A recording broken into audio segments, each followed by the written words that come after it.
I might as well start recording in case it doesn't go on to live stream properly. And we need to turn off the speakers so we don't get any feedback. So we don't sound like a time tunnel. Oh, Christ. Here we go. So anyway, welcome to CirclemakersTV. I don't know what these buttons do. That's gone into sleep now so that the fucking amp's gone off. Great. Now it's really gone off. And anyway, hello, and we hope that you like these amateur fucking efforts that we make every week. And we have an amazing show for you tonight. You know, much like, whoa, that was the bulb went in the film light up there, so now we don't have film lights. That's the fucking bulb just blew in the film light. Oh, it's all happening. Yes, it's all happening. Well, you can still see us. It's going to take so long for that to cool down. I might as well just carry on like this, I think. Probably the best bet.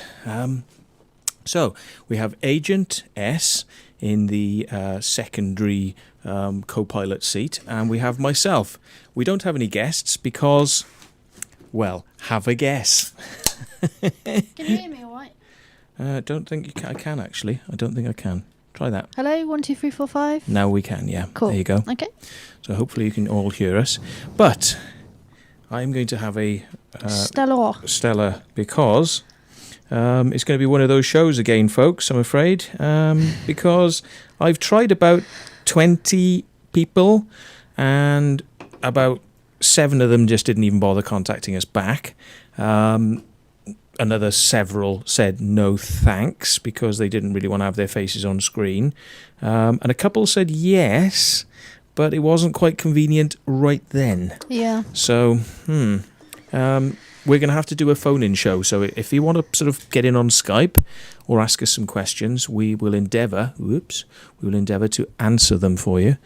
And someone's saying, Gordy's saying, get Mark Fussell. Well, I contacted Mark Fuzzell to get Julian Gibson's number, to get Julian on the show. I did have his number, but somehow, some way, these things keep on disappearing out of my fucking phone. So, yeah, so I don't have his number at the moment. So how's the audio? It looks like it's a bit loud, actually, so I don't know. Don't want it to clip. Is the audio clipping? Anyway, so would anybody like to Skype into the show? Because if you want to, you can do it by fucking around with software called Skype. And you have to install it, and some of you don't seem to know how to do that. So not everyone's technical, Matt. No, I can see that. Yes. As per your intro. Yeah, that's right. Well, I am quite technical. I just never bothered to fucking set it up before 5 minutes before the beginning of the show. Preparation's your problem, isn't it, yeah. So, right, okay, well, the camera's still sort of okay if we turn it up a bit like that. Right, so, who do we have online in the channel then? We've got, oh, no. Hang on, pressing the wrong buttons again. We've got Unix, we've got Cannabis. Yep. We've got Darthy and Gordy and Kernow. Yep. Do you want to click on the people button and we'll see who else is lurking that when hasn't did said I anything? did that? Yeah. That one? Yeah. That's it. So we've got Happy Stomper, Hedge Dread, Man-Made Man, Monad, Pixie Dread, Plan 9 and Roger CCC. So all good so far. I'm just going to bring up a chat channel for me in this window as well, so it might stutter a bit whilst it's loading up. Yeah, it's one of those shows today. I've been buggering about with my aircraft all day, and because of that, getting it running, then I didn't want to get back to the house too quickly. So yeah, but I got the aircraft flying. The engine is stuttering because fuel starvation. So being stood around for a long time has probably gunked up the carburetor. So I've got to clean that out. So I was taking off and the engine was cutting out and I was having to cruise around and glide back down. And then I was trying this a few times and I managed to get back to the airfield each time. So my training as a pilot did work. It just goes to prove you can fly these things without engines, but not for very long. So nice day for it, Darthy says. It was a very nice day, yes. Summer's day, wasn't it? Very nice. It was too hot actually outdoors. I was lucky that I was in the shade of a barn actually working on the aircraft because it was quite hot and yeah. Do you have a parachute? Nope. They're very brave. No. To be honest, you wouldn't have time. You can only really use parachutes if you're operating quite far up, because by the time you let go of the stick, or if the aircraft was spinning out of control, you probably wouldn't be able to get out of the aircraft because of the forces involved. But I mean, if the aircraft was flying straight and level, you'd have to get the door open, which the wind force is quite hard. Plus, you then got to push yourself out and be high enough to get away from the aircraft before you pull the chute. So to be honest, if your engine goes, you want to try and land the aircraft. It is the easiest way. Engines are usually the things that go. The airframe is pretty good. But anyway, we don't want to really talk about my aircraft all of today. But Well, they're asking you for a picture of it. A picture of my aircraft. Okay, Yeah. we'll see if we can find one of those then. We've got one on here. Yeah, so you can Skype us on CirclemakersTV. You can go to CirclemakersTV.org and you can Skype. Well, you can chat in the chat stream window. Sorry, live stream chat window. This is the first one I've had today, but I'm gonna have to gulp this down, and then it'll all start working again. Then, so yes, your live stream chat window is down here, and you can scroll down and you can detach it if you want to with a little button that's on the top right, and it detaches so you can actually watch the screen, the picture in one window, and chat in the other window, and you can keep track of what's going on that way. Wonderful. I don't like Stella Artois, shit. But there we are, that's all we had in the fridge tonight. Beggars can't be choosers. Yeah. So we have got something for you. I don't know whether we bring it up now or bring it up a bit later on. Yeah. But quite a few of you were interested in the Michael Glickman sort of comments we were giving last week, where we mentioned that Michael had actually stabbed a crucifix into a birthday cake commemorating the death of Dave Chorley. But, you know, I've actually looked this up now. It's in a video called Circle Speak, and we did explain that you can actually get this video Circle Speak. And, yes, you get, yeah. Someone's just put that on the old... Yeah, but it's not picking up a picture, is it? No. I tell you where you will find it is if you do and do just G-SLAK, yeah, and then just do images. There'll be one in there because there's loads of bloody aircraft. Oh, yeah. Look how many fucking photos there are of my aircraft online, and none of them are taken by me. They're all taken by aircraft spotters, and the aircraft spotters. Well, you want to make it full screen. This is actually your plane, is it? That's my aircraft. No way. Yeah. First picture. Yeah, they're all those ones you'll have seen on that screen. Control plus. Yeah. I always forget that. Right, here we go then. Let's see if we can get it to come up. That's about it. That's my Sorry, guys. Control plus. All right, don't get Control frustrated. plus. Control plus. Shush. Control plus. Sorry. Why did you scroll down the scroll on the side? Look. Scroll. Don't on be the so side. anal. Scroll on the side, the scroll bar. Yes. There you go. Well, you know, this is what you get when you don't pay somebody to do the sitting in the other seat. Exactly. You pay peanuts, you get fucking monkeys. Wait. Sorry. Says Mr. Prepared. Oh, well, at least I put the bloody show on. Yeah. That's my aircraft. So you can come back if you want to go and have a look at another one now. Go and have a look. Alright. You know, slave woman. Yeah, fucking, you got a bee in your bonnet, haven't you? Have a look at that second one in. That's me when I flew over to France. So, yeah, okay, we'll go to that. Just leave it like that. That's fine. Let's get rid of the title so you can see. So I flew over to France. And I think that's, was it Lid Airport? Lid is on the coast near Dover, something like that, just before I went across the sea. Anyway, you don't really want this to be a Matt's photo gallery. Thruster. Thruster, yes. Do you know what? I'm starting to, do I say it? Question sexualities in this chat room. There's lots of innuendos happening from a particular member. You can stick it in my endo anytime you want. Yeah. Hey, so, right, who's asking anything about crop circles as opposed to my aircraft? Well, Plan 9 saying still wouldn't go up in it, though. I was going to say earlier. Don't knock it till you've tried it. Yeah. That's a bit camp, Matt. Yes. I was going to say to you earlier that it's not the first time you've come home and said your engine's conked out whilst you were... So this is not the first time I've come home. Well, I wouldn't know about that. Oh, look what I've got. Oh, God. It's going to be one of them, isn't it, eh? Fruit. Special shaped fruit. Down, down, down. It's not rehearsed, this show, we just happen to have, pull the skin back. This is the workings of Matt's brain. You're seeing it live. Yeah.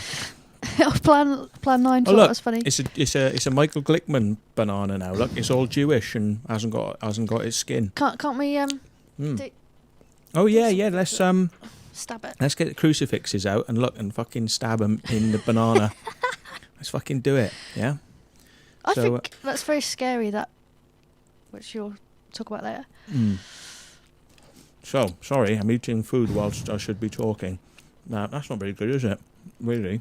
It's the emergency banana. If all else fails, break out the banana. I really shouldn't be eating this actually whilst doing it. I'll tell you what, let's go to this video clip then we've got of Michael Glickman.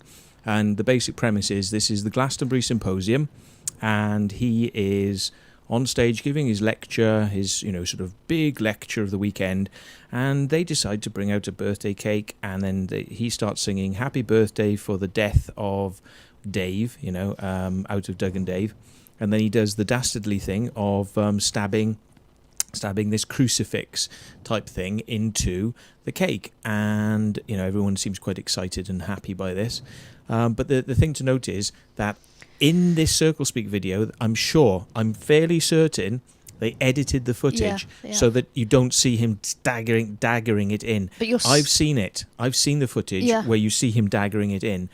And I think what they did is because they knew it was like, ooh, dear, they didn't really want to show that. Yeah. They've actually edited it so that you can't see it. Oh, look. Can I just say something? Before you play it, look, you're going off. Oh, shut up. Go on. Have it. What was I going to say? Just watch the footage, because when you've spoken about cult leaders and things, I always thought that was a bit like exaggerated. But me as an outsider looking in, I find this clip quite scary in terms of if you actually watch it and think about where this person comes from. I don't like it. Yeah. See Here we go. Anyway, let's bang him on and see what he's got to show. So I hope the audio will come out. Let's just check.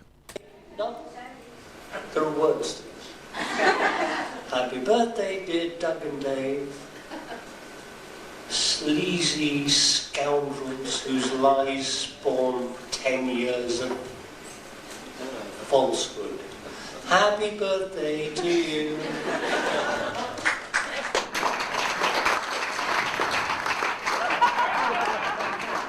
And now, finally, lay this bullshit to rest.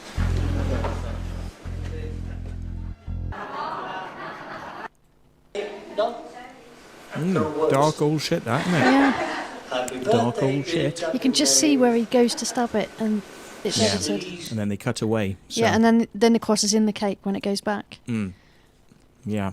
So there you go. It's actually quite a good video. If you can get hold of a copy of it via whatever means, whether that's purchase it or anything else that allows you to get it, it is actually quite a good video because it does speak to circle makers.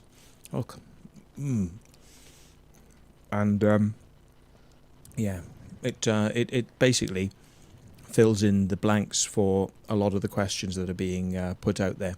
But I do think that circle makers were in some ways made to sort of look at, they tried to put across like, oh, well, these are the circle makers' claims, but look at Mr. Wonderful Michael Glickman, and look at all the wonderful stuff. And I kind of thought it had a little bit of a sort of hint that, aren't the circle researchers good and what they're doing is good, whilst not dismissing us. It wasn't actually, fully acknowledging us either. So anyway, what are people saying in Roger channel? CCC is saying, watch where you put the banana skin, Matt. Yes, well, I won't be going down my underpants anyway, put it like that. Whoa! Oh, fuck. Fuck, here we go. I'm now soaking wet with Stella. I've tipped the fucking Stella half onto my lap. I'm now fucking wet. Starters, you mean to go on? God alive. Right, anyway, this show has to pick up somehow. It's got to pick up. I'm going to say, if we can't get a guest for next week's show, I'm going to call it off. And we'll just have no show next week. So I shall try my best, but if we can't get a guest for next week's show, we'll take a week off because, I want guests for this show. It's not the Matt Williams bloody show after all. I mean, much as I'd like it to be, I'm not. It's an effort for everybody, isn't it? When you haven't got raw material. Yeah. For us to talk about it and for people to listen to it when there ain't, a big thing going on. I didn't tip the whole lot. I just tipped, about an inch worth. Sips worth, yeah. Smoke the skin, Swim says. Yee. Darby says, I don't think it's a religious cross. It's more like a gravestone rather than a crucifix. The sentiment behind the action is very dark, though. Yeah, well, he was And grabbing it like a crucifix. Yeah, but if you actually see the whole bit where it's not been edited, you will see how he does it. And he actually goes bang in like that. And that's the point. Is I haven't got that bit of footage handy. I don't know where that was, but yes, basically, I mean, it is out there in the open somewhere. Somebody's got that footage. But, right, does anybody want to Skype in? Have we got any Skype interest? Who's Monad? Who's Monad? I don't know. Do we know? Monad. Monad? Do you want to say a few words? Yeah. Who else have we got in there? Yeah, but has he said he wants to? No. He hasn't? Well, no, it's an empty comment. Oh, no, it's a hyperlink. Oh, that was of your plane. Oh, right, yeah, so okay. This chap must know you, or female.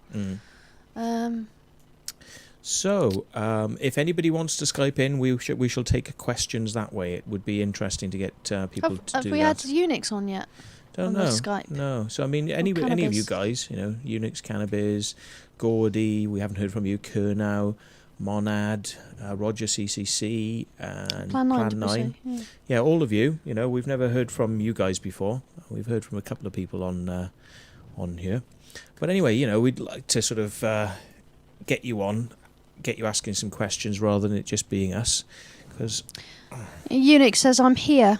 Do you want to call in, Unix? Yep, just give us a bell. Not sure if you're male or female.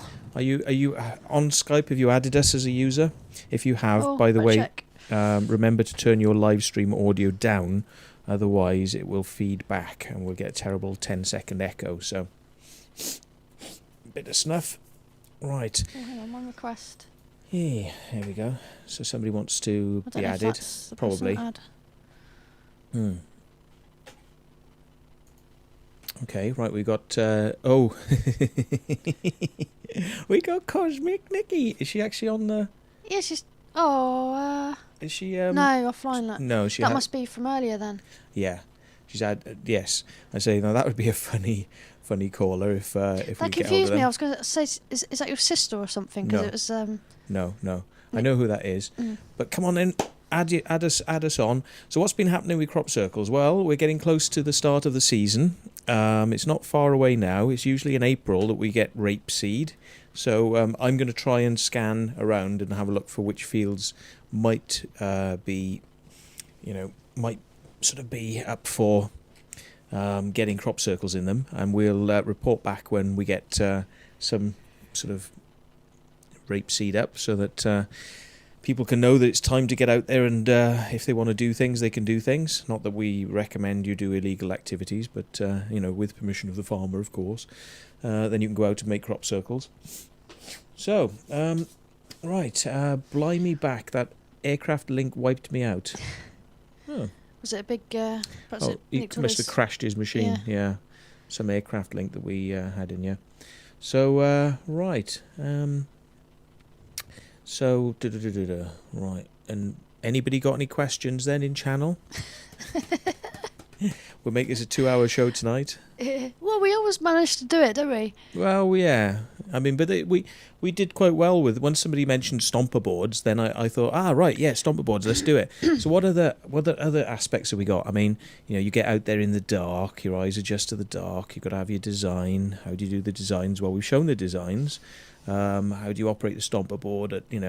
How do you... sorry. How do you keep in contact with people at night? Well, you generally tug the tape is a good way rather than shouting, because with the noise of stomping going around people, generally, rather than make a loud call out, you just tend to sort of pull the tape once, which will get somebody's attention. And when you come round to the point where you want them to stop, you either pull 2 or 3 times. So you sort of go 1, 2, 3, and that means like stop. You're going too far, so that stops people.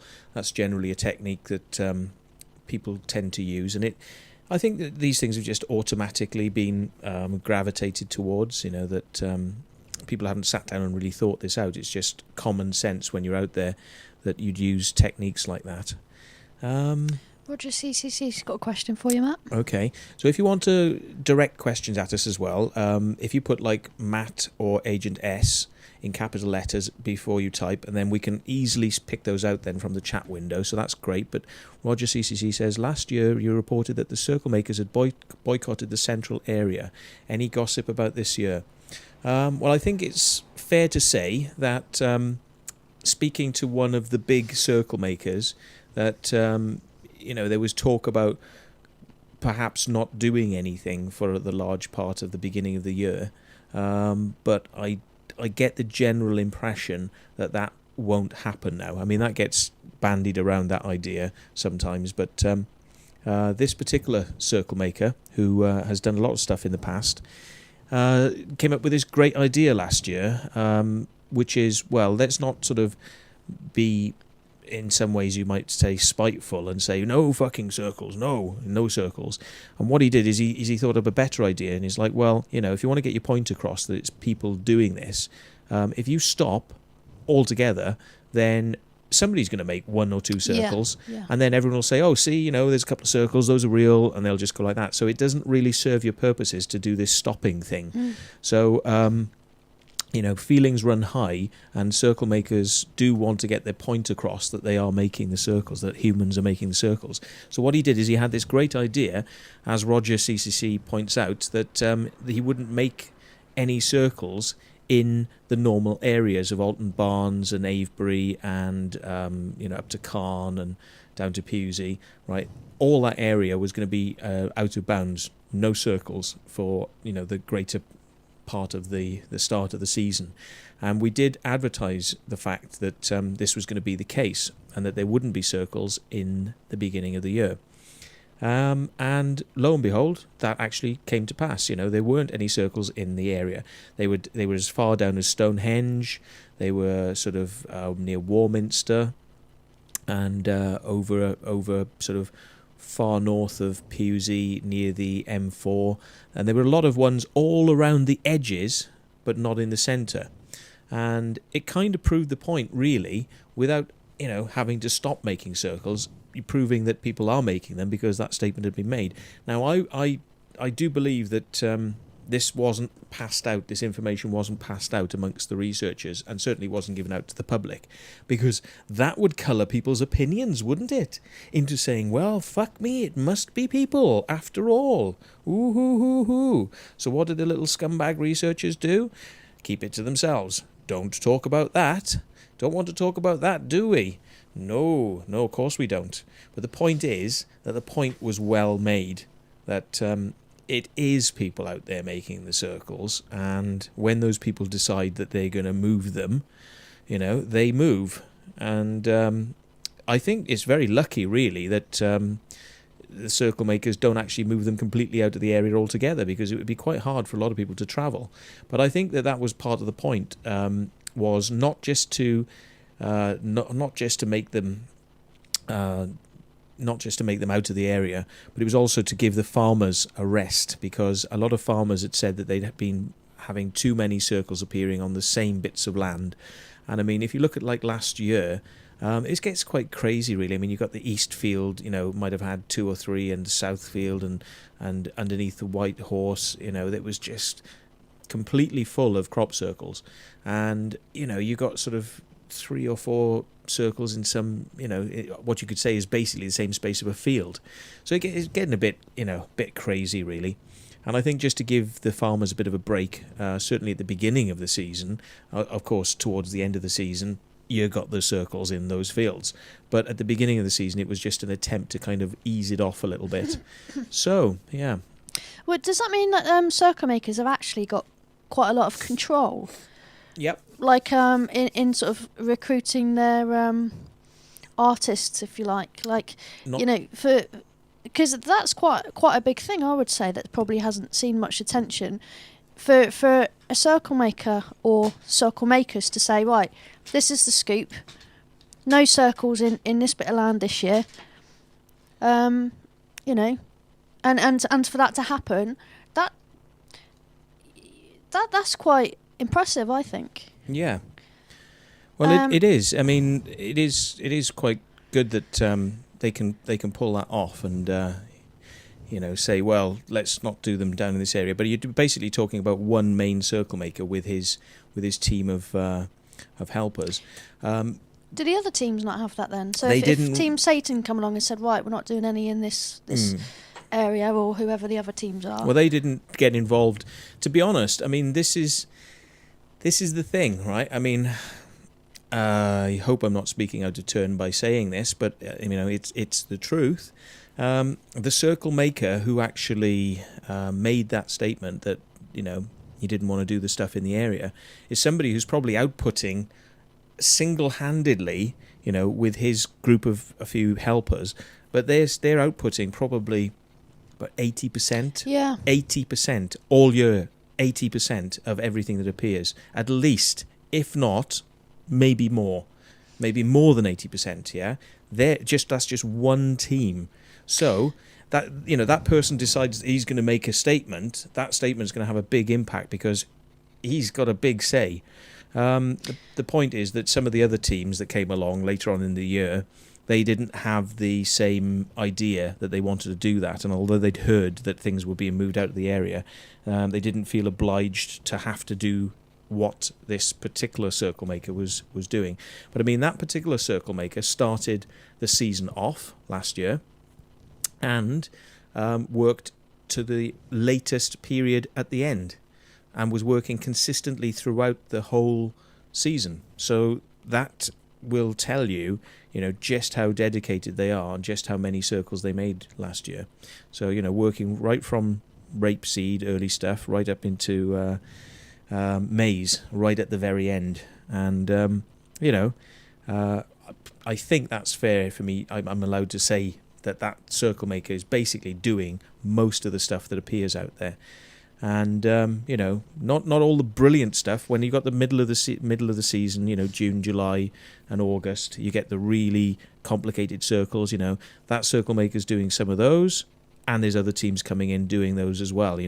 Really complicated big stuff. But they tend to come down, in the holiday season, right at the the peak period when you've got barley and wheat. There aren't many teams that actually like working in rape seed, and certainly in maize, because maize is bloody horrible stuff to work in. But so that particular circle maker, who basically, you could say on balance, is practically owns the circle maker status for Wiltshire and the surrounding areas. So that's just one person, very dedicated artist. I was just thinking there, like Andy P says, it's time to move to new counties, Matt. Oh. And I'm thinking, if through CircleMakersTV or through some other channel, it was known to researchers that circle makers were going to take the circles elsewhere into a new county, wouldn't that allow for researchers to make a crop circle? Because the attention that would cause. So I'm thinking what I'm saying is circle makers are a victim of their own success in a way. Because if you did all go to a different county and moved circles away from Wiltshire, a researcher surely would say, oh, I can't have that, let's go and do one ourselves. And because they haven't got the experience, they'd probably fuck it up. But that would be all that they needed for their next book. Well, this is true.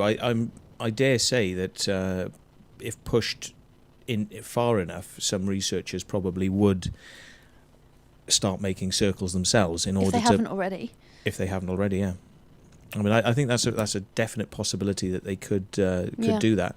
But oops, shit.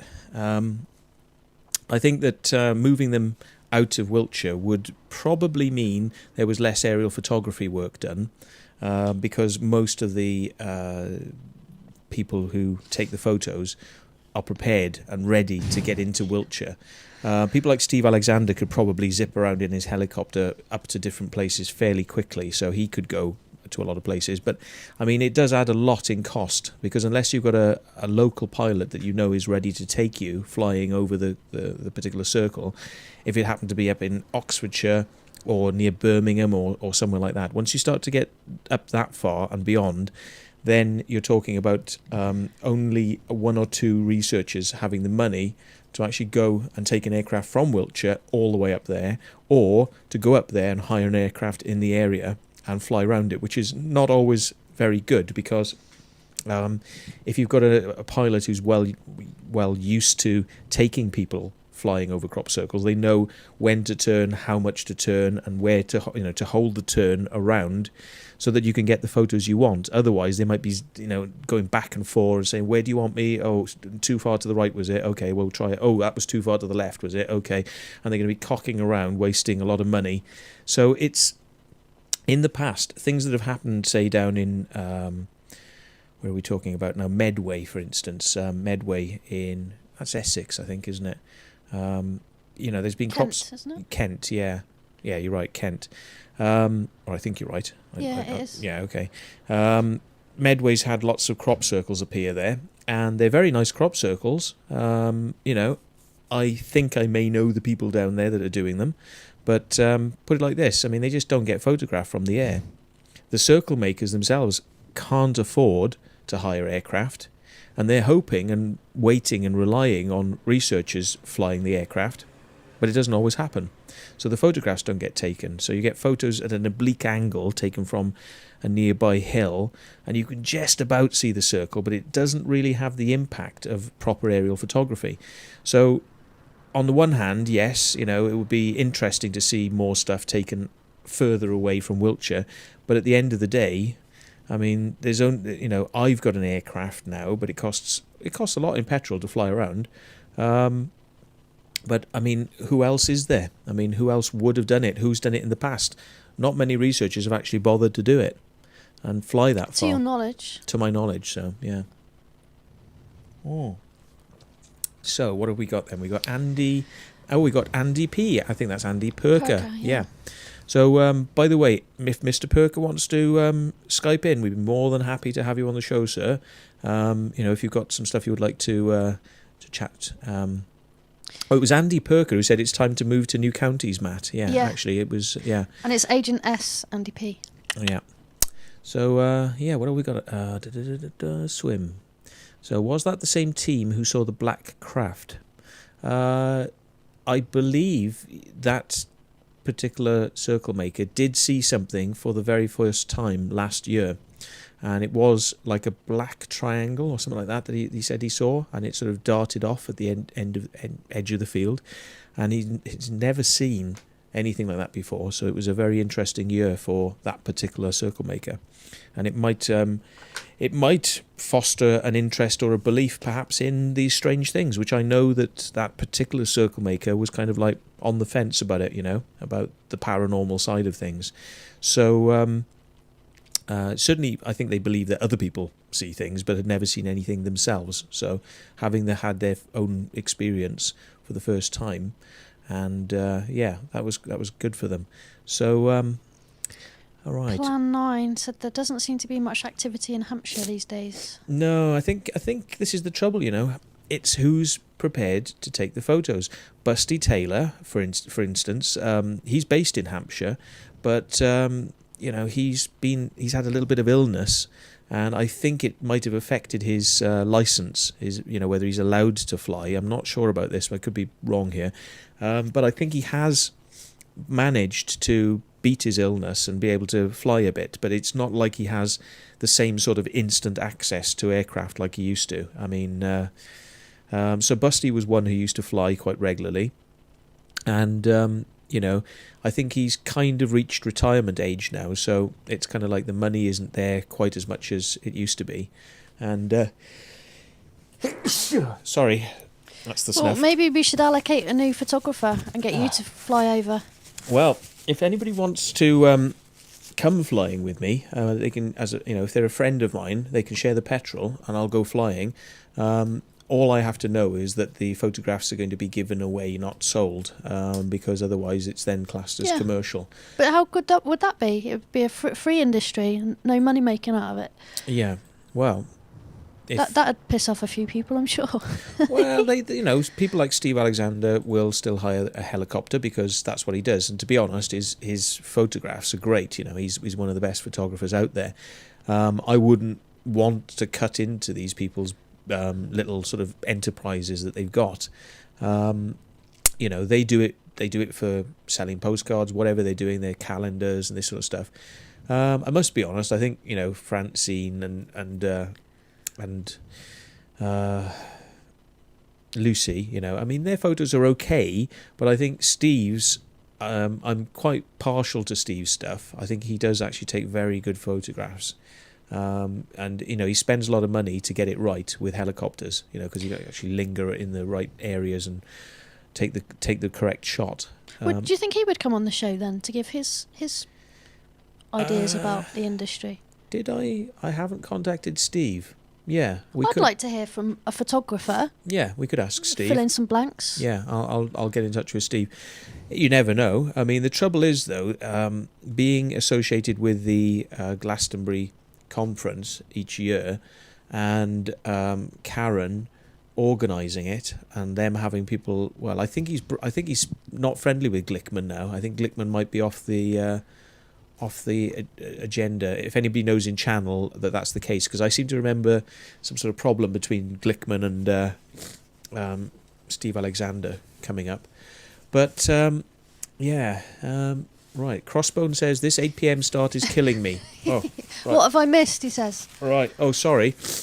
I assume it's a guy. Well, yeah. The 8 o'clock start was something that a lot of people requested because we were going on quite late. Yeah. And some people said they had work, so I've started work now as well. Yeah, I don't mind when we start, to be honest, and I'll start at 9 and go till 12 o'clock. I don't care, but some people say it's a bit long for them. So, right. Oh, Monad says the Alexanders have no connection to Glastonbury anymore. They do the summer lectures in devices. Ah, there you go. Right, that's it. Now, I think there's been some sort of split up between them and Glickman, which ain't fucking surprising because he's a prick. So, he tries to control a lot of stuff, and probably they've had arguments about what should and shouldn't be done. So Glickman probably still gives Glastonbury lectures, but he's not in the ones that they do called the summer lectures in devices, which is Steve Alexander, his own ones. So based on that then, the Steve Alexander could come on the show then? I mean, it could only do him justice, really, couldn't it? Well, it could, but, it's whether or not he offends his audience by speaking out on a circle-making show, about circle making. I don't believe that flirting with both sides of a coin is, gonna get you into trouble kind of thing. I think surely you would be admired for looking at both sides of a coin. He's I don't see how he could get himself into trouble for it. Unless it was like the Glickman clang, where it's me or no one. Yeah, I mean the thing is with Steve that he actually has made circles, and he did these in order to test whether or not Levengood could tell the difference between a man-made circle done by Steve and Karen as an experiment and the so-called real circles that are out there. So they made a formation. And I might be wrong. I could be wrong. I might be right. I'm just trying to think now. John Holman from... Oh, God. Is it called Operation Right to Know? John Holman might have done it with this. With Steve and Karen. They made this formation, kept it to themselves, sent the samples in to Levengood. Levengood said, oh, wow, great formation. Yes, loads of energy. Yes, definitely a real one. And then they went, well, actually, we made that. And then, all hell broke loose then. All fucking hell broke loose, because Steve and Karen were called all the bastards under the sun. And they were, oh, how dare you try and, fool the researchers and it's like, and then, of course, what happened next? Levengood turns round along with Nancy Talbot and says, oh, yeah, we knew that was man-made. We knew it was, actually. Saving face, that's called. Yeah, saving fucking face. There's a few people, Kerno's saying, told me he had never, ever been in a circle. Somebody's telling Porkies. Who had never been in a circle? And Andy P says it's Glickman and King now. Here is their latest blog. Yeah, Glickman and Gary King. I mean, fucking hell, Gary fucking King. Yeah, nice one. This guy, let's bring that up on screen so people can see. Oop, where is it then? Oh, hang on, play. Are you playing it now? Oh, can I or not? I don't think you'll have. You might have audio. Hang on. I would say we'll just show a few seconds without the audio because we could get into trouble. So this is for review purposes only. This is not us copying the footage. It's just for review purposes. But there you go. That's what you get if you log on to their channel. But I'm not going to show any more than that. Yeah. I think under fair usage rights, you can actually show a brief picture of something video-wise, but you can't show too much of it. So that's we'll all save that link and watch it later. Yeah, so you can go and watch that link on your own. Yes. Who's the doorman? Who's the doorman?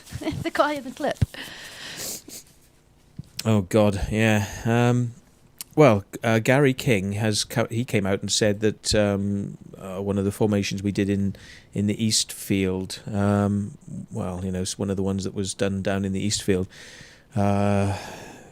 The upshot of it was filmed by not infrared cameras. A guy called Winston Keach had set up a whole array of these cameras up on the hill, and then I think this was discussed in our first or second show with Agent D. Basically, there was a flash was seen from the field at about 1 or 2 o'clock in the morning. I'm not the best of memory people, so I'm just saying, giving you 1 o'clock, 2 o'clock, 3 o'clock, something like that in the field. There was a flash of light, and this was actually Agent D setting his hair on fire. Then basically, they realised that there was some sort of flash in the field, so they all looked at the cameras and took great note of the cameras. But when they looked at the film footage later on, there was a jump in the footage, which I believe was somebody pausing or unpausing the tape unit, which because the time code actually changed. And they said, oh, that was a time jump. The time jumped when we were recording it. And it's like, oh, for fuck's sake.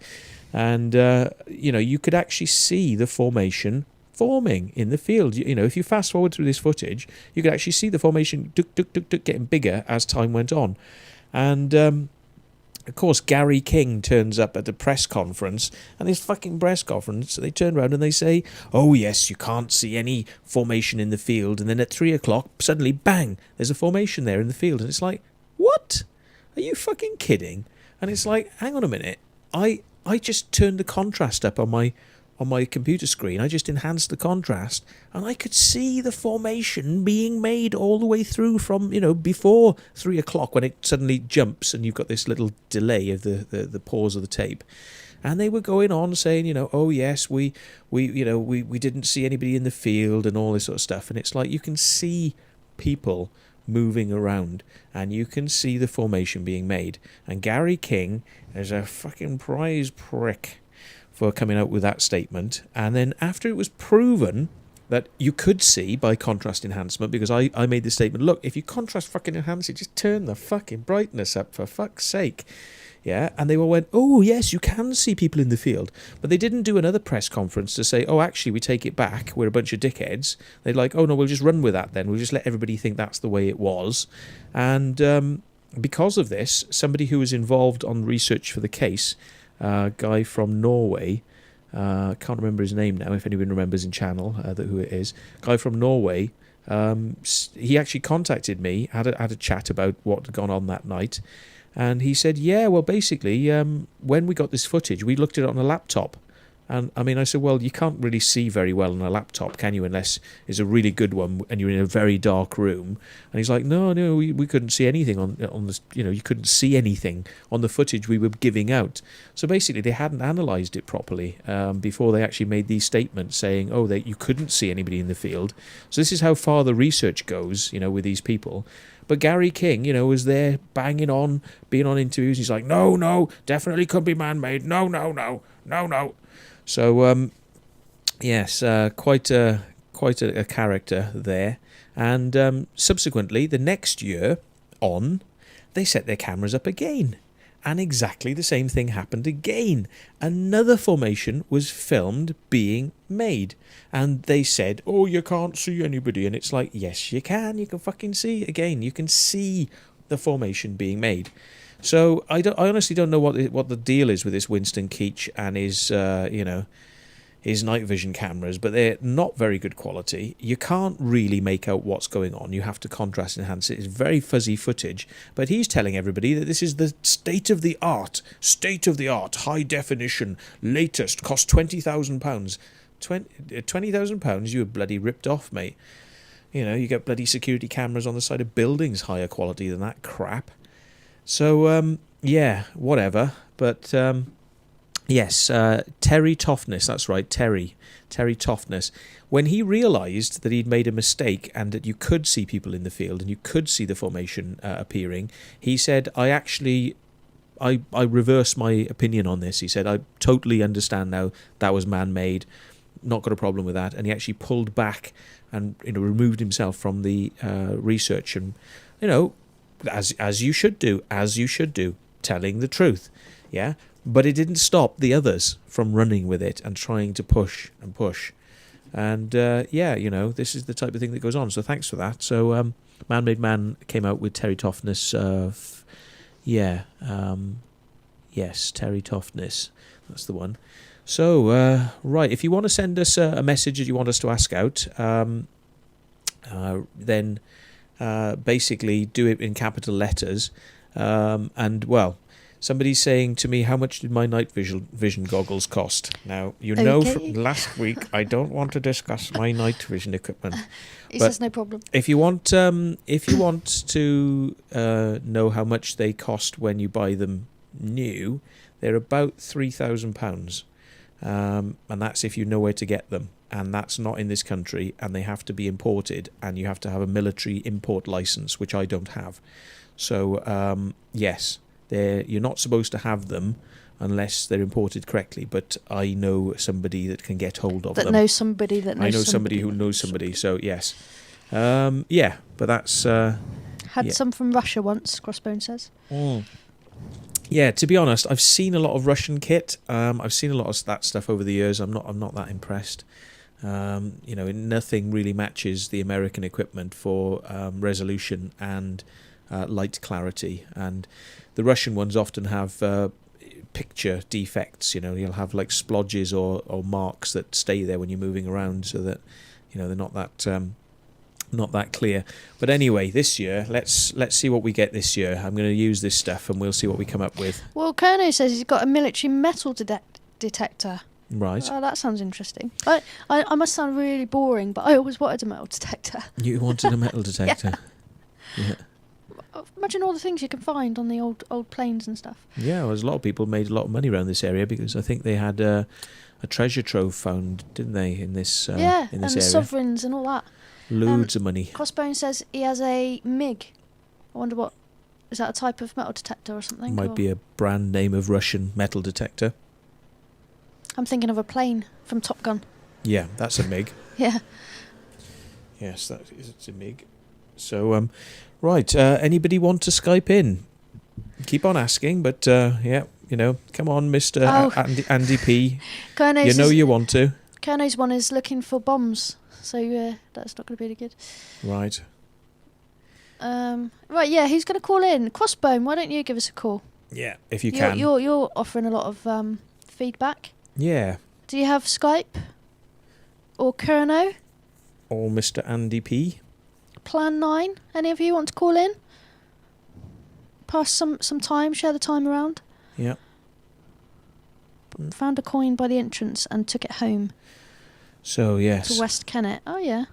Okay, Crossbone says Skype locks his computer up so he can't do Oh, it. no. Is that because you're playing the live stream in the background?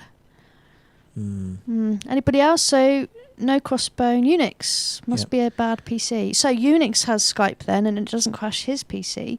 Yeah. So, let's have you in Unix. Yeah, come on then. Yeah, come on. Come on. Right, Roger CCC said that Andrew Collins had analysed that footage. So I assume when he says that footage, he means the footage from the east field of the looking down whilst the circle was being made in front of people. I think it was it the OM that was being made? Was it the OM? I can't remember now whether it was the OM that they were doing or it was another one. But yeah. So here we go. Andy P says he's been trying, but he hasn't had a chance to get his headset sorted out yet. So yeah, and Roger says, Kerr now says his Skype is very unpredictable. All these excuses. Yes, Roger CCC says the OM. Yeah, that was the one that the team that were on the very first show. That was Fanny and Bob, wasn't it? Bob and Fanny. They created the OM, and it was actually Fanny's design. Well, it was designed like a Fanny. No, Fanny's design. She actually has it around her neck as a necklace, so you never know. If you spot somebody with one of those as a necklace, just walk up to them and punch them. Yes, and you never know. You punch enough of them, and you might find the circle maker. So I think I'm being thick here, but I'm assuming that Unix has given us his Skype name. So I'm actually trying to type it in. Yeah, okay. No, that wouldn't be him because Really? No, there's somebody. No, it would be nobody. Well, it's there. Well, yeah, there's a user called Ubuntu. Yeah. Ubuntu. Oh, try Ubuntu Linux with a space after it. I did try that earlier. Hang on, Ubuntu. Yeah. You can't have space, can you? Yeah, you can. Really? Try that one. No, it's nothing. Oh. Yeah, it can't contain space bars. So, Unix, what is your I'm in disguise. Well, give us your user then, or call us, and we'll take your call. Okay, I mean, he might be saying that's what he's using, because that's an operating system, Ubuntu Linux. So maybe that's what he's trying to tell us. So. He's talking operating systems. I thought I was being too presumptuous. Well, look, we're on CircleMakers TV, I think, as our... is our Skype name. So you contact us and get us on your list, and then ring in, and we'll get you on the show. So Circle Square. Yeah, how many people we got looking in? Can anybody tell how many viewers we have at the moment? Right, we've got Adverbassa, who's a new one. No, he's not. We've had that before. Well, he's new in tonight. Yeah, We didn't mention him earlier on. But everybody else, 24. 24. Oh, right, 15 okay. in chat. Well, it's going to be 20 next week if we don't get a bloody guest, isn't it? So that's what I'm saying. Yeah, if we don't get a guest for next week's show, I think we'll just put it on hold until we do get a guest. At what point do people know whether we're broadcasted or not? I'll if I haven't got somebody by the afternoon, I'll put up a message on the Circlemakers TV site, and I'll send out to all the people who subscribe to my YouTube channel. I'll let you know that way. That's the easiest way. If you want an email, I did offer that people could email me, and I'll put you on a special email list, but only 2 people did. So I tell those people about when the shows are on. But if you want to email into me at thematthewwilliams.com, that's my personal email address, and then I'll put you on the list for the Circlemakers TV information. So you only have yourself to blame if you don't find out then. Got a comment there from Circle Square, Matt. What's that? I watched the light ball footage over Oliver's castle and how the orbs made a formation. Can't remember the researcher's name. I'm not sure what's being said there. I haven't seen it. Well, that is that's been it's not been debunked. I mean, it's not been debunked because to debunk something is to sort of try and pull something down. I mean, the bloody guy who made it admitted to it. So it wasn't that somebody came along and said, "Oh, I'm telling you, this is man-made." The actual guy who made that footage of Oliver's castle with the balls of light that go round and then the formation pops out, that is made by a guy called John Wabe, Wabe, and he worked for. I don't know if he works still there, but he was a graphic designer working with computer graphics, video graphics, so moving television graphics, computer stuff, for HTV, which is, if you're from abroad, HTV is in the southwest of England. That's the HTV region. So this guy, who worked with computer graphics all day long, decided that he would take a bit of home video footage of the field without the formation in it, and then he said, well, he went back to the studio and then put the formation in there and superimposed it and then revealed it so it looked like it was being drawn, and put these balls of light in. And this was actually covered by National Geographic. In fact, I believe it's favorited, or I've talked about it, under Oliver's Castle. If you go to my channel on YouTube and you look up Oliver's Castle footage, I actually tell you the link. But if you go into YouTube and type a search for National Geographic crop circle Oliver's Castle, you might see that piece of footage. But being a government agent, you're gonna say shit like that, aren't you? See if you can find it. See if you can find it. Can I get rid of this page?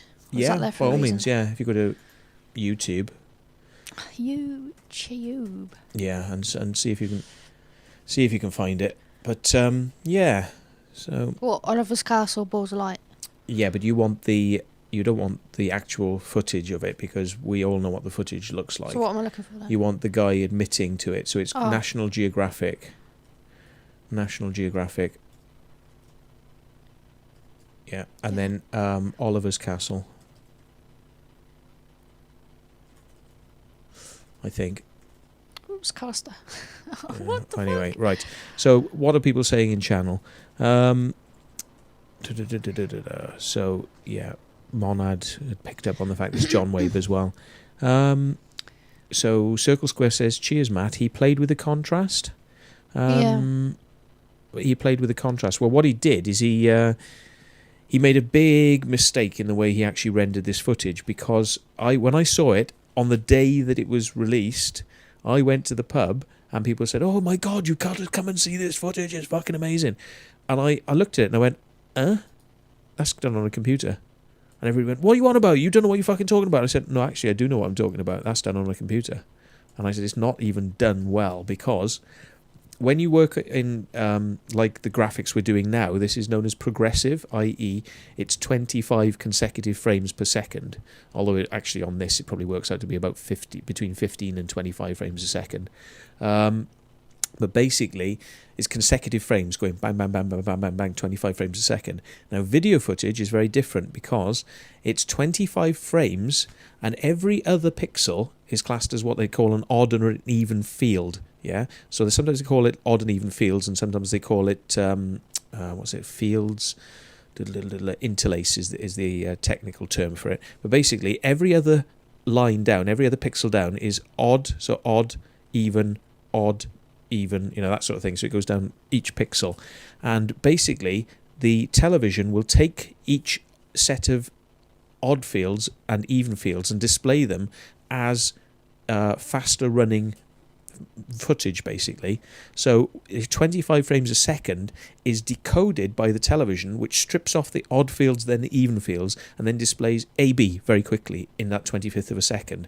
And the next 25th of a second that comes up, it strips off the A and the B, and then it goes AB very quickly in the 25th of a second. So effectively it doubles up the frame speed.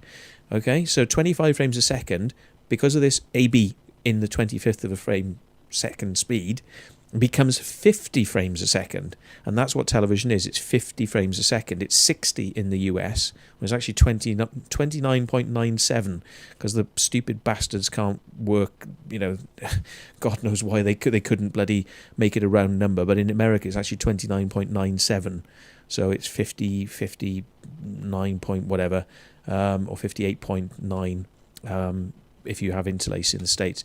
Anyway, the bottom line of this is that his camcorder, he's walking around with his camcorder, and he's happily shooting and going, oh yes, oh, very nice. Yeah, and then all of a sudden it goes cut, and then the footage is cut on the tape, which could be a pause pressed and then pause depressed. But if you look off the frame, when you watch video on a TV, around the edges of the frame, you don't realize that actually there's more data off the edge than you're seeing. So up here, there's more data than you can see, and there's more data than you can see, and there's more data than you can see. Now up the top, you get these little dots going up there, the digital data, yeah? That's teletext. Teletext is hidden away up the top, okay? So you get the time code is sometimes stored up here as well, and you get other information at the bottom.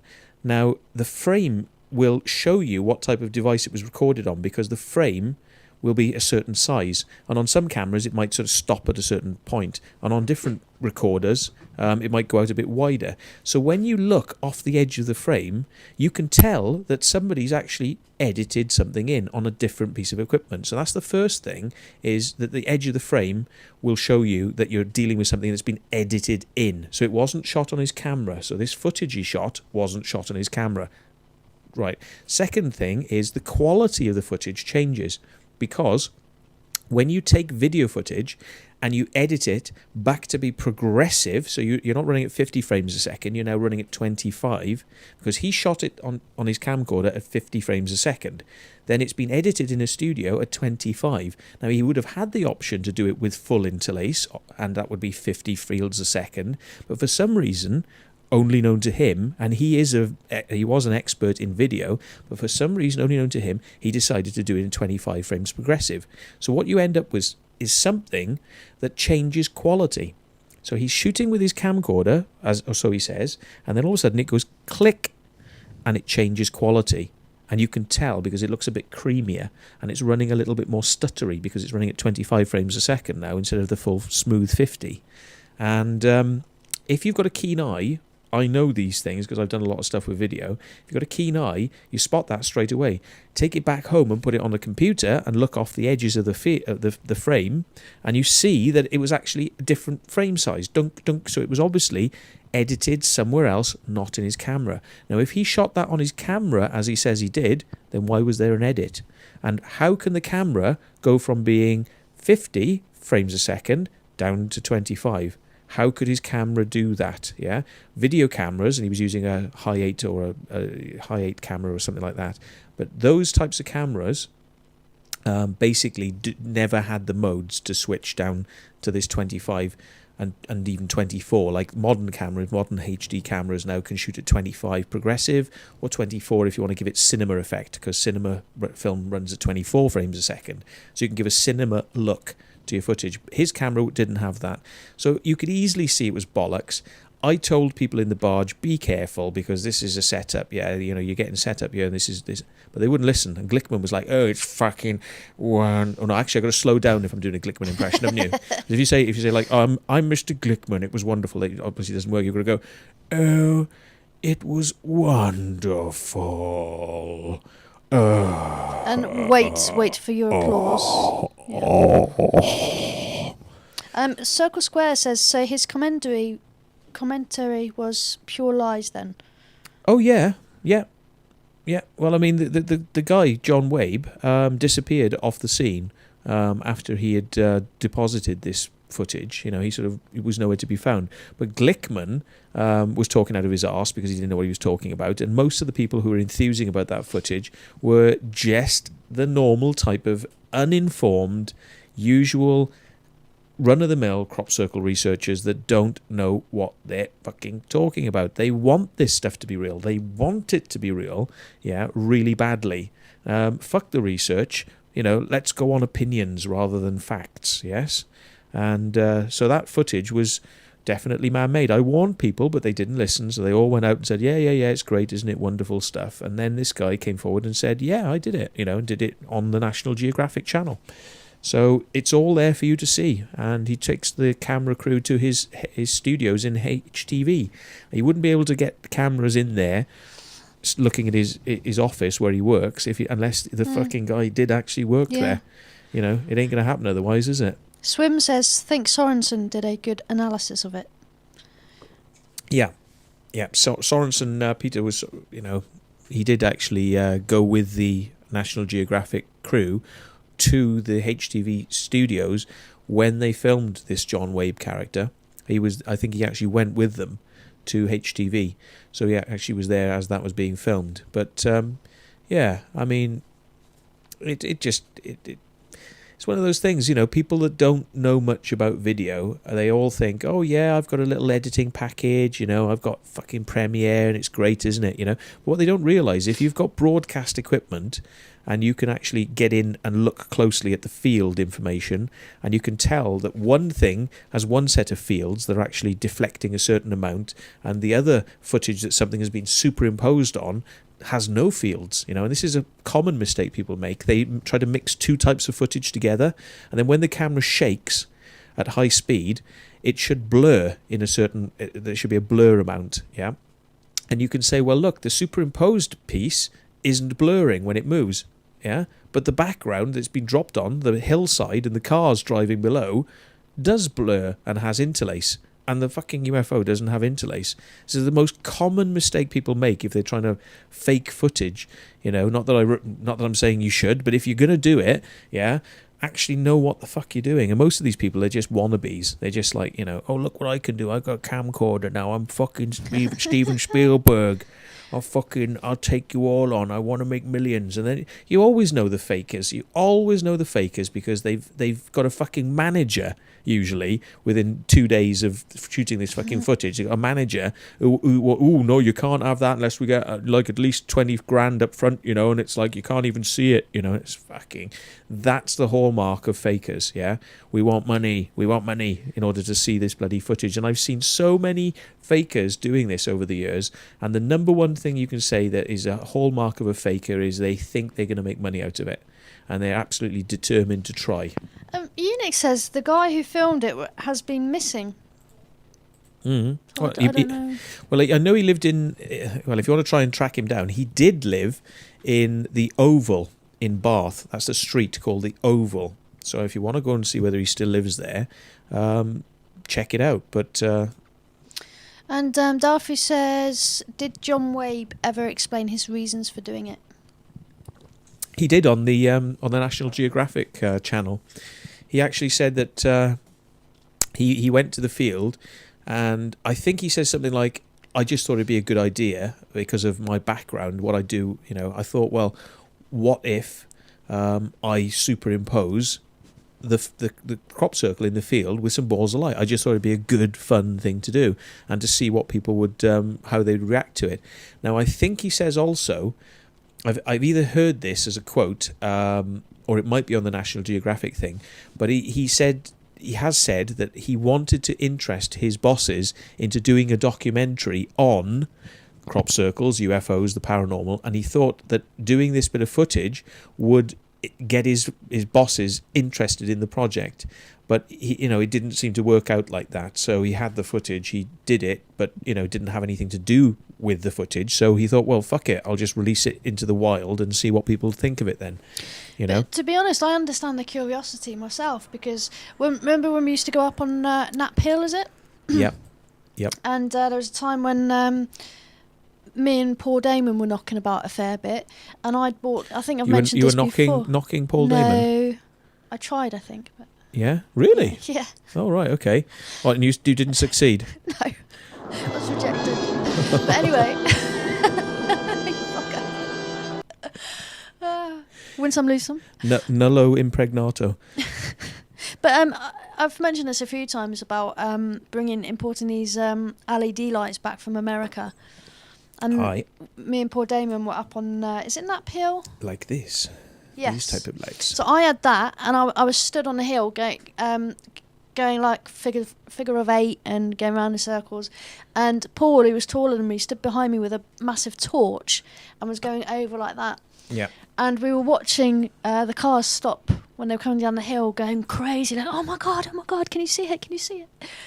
And it was producing lights like that actually had trails, wasn't it? Yeah, but we changed the codes, like we had SOS, and yeah, that's it. Yeah. So let me sort of simulate what it would have looked like. It would have been like that. Yeah. Let's do the colour one so that people can see what the colour one looks like, because it looks even better. It looks really freaky at night if you're shining these around. Look at that. Wow. You see?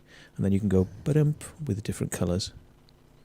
And then you get strange so you can see things. what sort of effect that would be at night time. Yeah. So that's what it would have kind of looked like. But obviously on a larger scale, and once people's eyes have adjusted to the dark, it would have looked a lot more mad than that. But just to give you an idea. So, yes, you were saying... what was I saying? Yeah, no, just that me and Paul were up on the hill messing around with these lights, and we did it just out of curiosity. We had the lights, and the temptation was there, so we were messing about, and we couldn't believe how quickly people stopped, got out of their cars, and was like, "Oh my god!" Freaking out. Yeah, people generally do. They do get a bit excited with this stuff. I think we've got somebody in channel who I won't say who they are, but I think we got somebody in channel who actually went very bananas when they saw very strange lights dancing around in the sky, actually in the sky in front of them, like UFOs, and coming round and sort of doing some amazing things, and sort of whoosh, and they were sort of zooming off at high speed and zooming about, and they were like, my God, and they were just, this is just amazing, this is just amazing.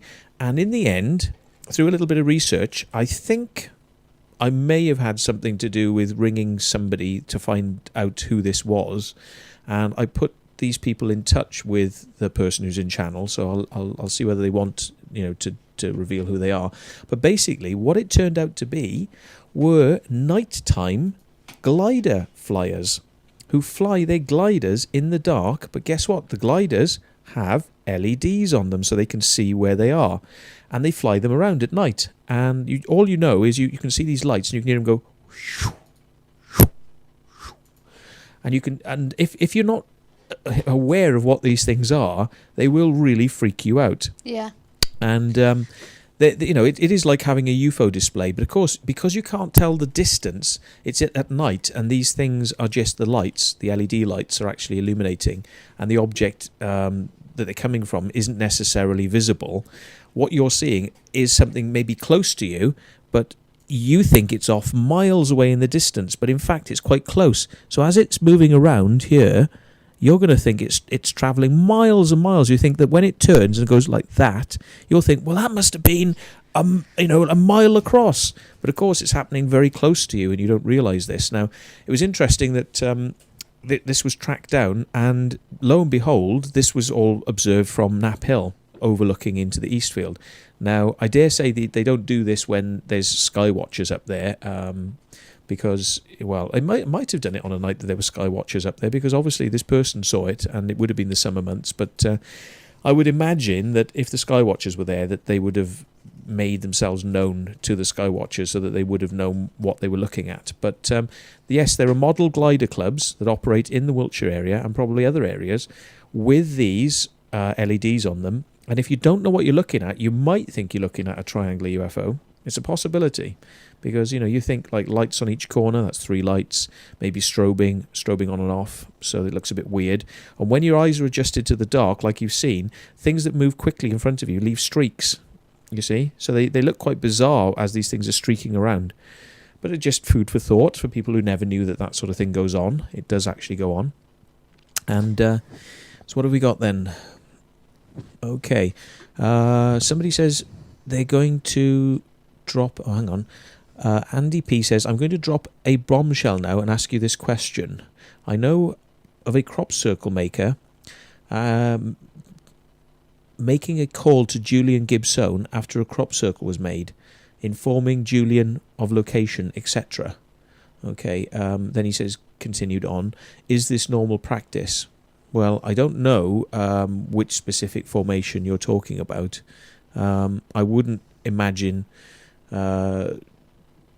I wouldn't like to imagine which one, but I wouldn't say that's, you know, I wouldn't say that's beyond the realms of possibility that goes on. What so is this? I forgot this. The circle makers phoning a researcher. Yeah. I would imagine there's a possibility that happens. You'd have to speak to the individual circle makers involved to find out whether that was the case. But I mean, I don't want to speak for circle makers on certain things like that, because I think they should do it themselves, you know, if they want to come on the show and discuss those sorts of things. But I know, I'll say for myself, right, when I've made circles in the past, we have dropped hints to researchers. So take me as an example, and I know of other teams that have made sure that the researchers do know. Yes, the reason we want people to know is because we want them to get airborne ASAP, so that they get the photos before people walk into the fields and create what we call wanker tracks, which are these horrible lines walking across the field, because these people are so fucking retarded they can't walk down a tram line. They've got to go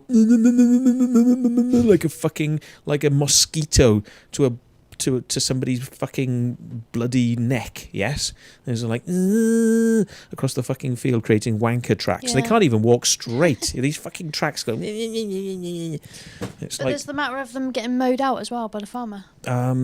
Yes, and you've got to beat the farmer to getting the photos, because you never know whether the farmer will cut the bloody thing out. So yes, good point. So yeah, I mean, I would say that. It definitely happens, but I'm not speaking for other circle makers. I'm speaking for myself, what I know I've done in the past. So if you apply that to other circle makers, the likelihood is that for those reasons it's going to happen. So, somebody says this was the formation I believe he's talking about is Chisbury St. Martin's Chapel. So that's the specific one you're asking about. Okay, we'll have a look then. You're going to paste it in, or? No, I've tried that link twice now. It doesn't work. No, so I'm trying a different tactic. So it's circle. Butterfly Pice crop circle. I'm just copying what's been written. Right, we're going to have a look for this. This one. This link. This one. Isn't it? No. No, Netherlands. There's a mention of Netherlands. In Oh, right. Are you talking? Well, hang on. I don't know. We're talking about this one. Look. Yeah, but are we talking about crop circle makers phoning researchers and that formation? Is that the one we're talking about? Because that one was made in the Netherlands, so we're not talking about Julian Gibson being run by that one. Who's asking this question? I think it's Circle Square. Can you, if you click and try and save the image, can you copy and paste the name of the image into the search thing, and I'll find it in the images that way. Yeah. I mean, what you need to do is what you need to do. It says Chisbury St. Martin's Channel. St. Martin's Chapel. Oh, God. So, okay, who wants to Skype in? We've got about half an hour left of the show. We're going to finish it on time tonight at 10, so we'll have 2 hours. Do you know, I've noticed you always get, when people faff around, you get a bit frustrated. But when you make the mistakes, it's like all forgotten very quickly. Yeah, No. So, on about this one then, huh? Bollocks. You fucking know it. Fucking Look, bollocks. listen, pay attention. Are we looking at this one or not? Right, okay, I don't know, are we? I don't know. Go on then. I'm asking you. Is it this one, You're channel? a circle maker. Is it, well, I don't know the names of these bloody places. I mean, people, I mean, various people call these, what do you do? Whoa. Look, that's plus, look. Oh. Yeah, but you haven't clicked on the photo itself. Yeah, now try it. I'm just doing it to piss you off, Matt, honest. Because what you're doing is enlarging the picture in the background. Whatever, Trevor. Okay, there you go. Are you talking about this one? Okay. So this one, you think that this specific one... That's the one, yeah. That whoever did this phoned up Julian Gibson. Well, I know it's been debated because some people have managed to get photographs earlier than it seems possible. That's what they say, isn't it? You managed to get a photo quicker than anybody could have possibly got a photo. So therefore, you must have known from the circle makers, because how could you have known that circle was there? And that's usually what people say. But I mean, at the end of the day, what people don't realize is there is a network of pilots that fly that do ring back to people like Julian Gibson, and when they spot these formations out there, they actually do contact back. Now, of course, I have managed to go out flying over certain crop circles pretty early in the day, But why do you think that is? Why do you think that happens to be? Because they're probably man-made, and maybe I know the people that made them. Yes, that's just a possibility. I'll just throw that into the mix there. Yes, I mean, maybe. So, okay, apply that principle to other people involved in crop circle research. Maybe some people are actually getting tipped off. Maybe Steve Alexander gets tipped off. Maybe Julian Gibson gets tipped off. Why would these people get tipped off? Why? Is it because they've got a working relationship with the circle makers? Or some people have alleged, but I really do doubt this, yes, that there's money changing hands, yeah?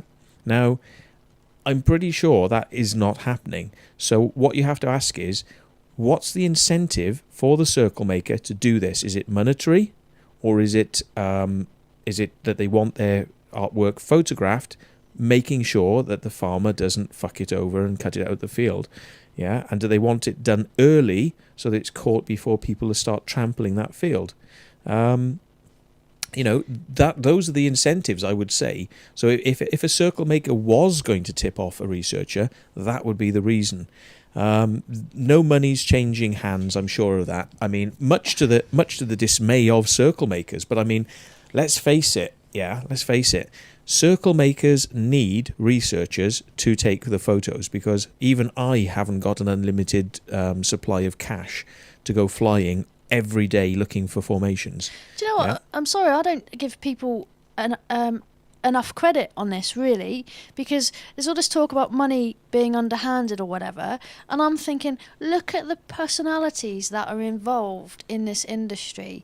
I'm happy to believe that you've got people out there that exist by operating somebody else's personality. Like a sneaky phone call to a researcher the only payoff for that might just be to make that person who's making a call feel adequate in some way in the community. Like, do you know what I mean? Like, the personalities that are involved. Like, we've spoken about eccentric people and loony people with wild ideas, and people that just I've lost the plot with it all.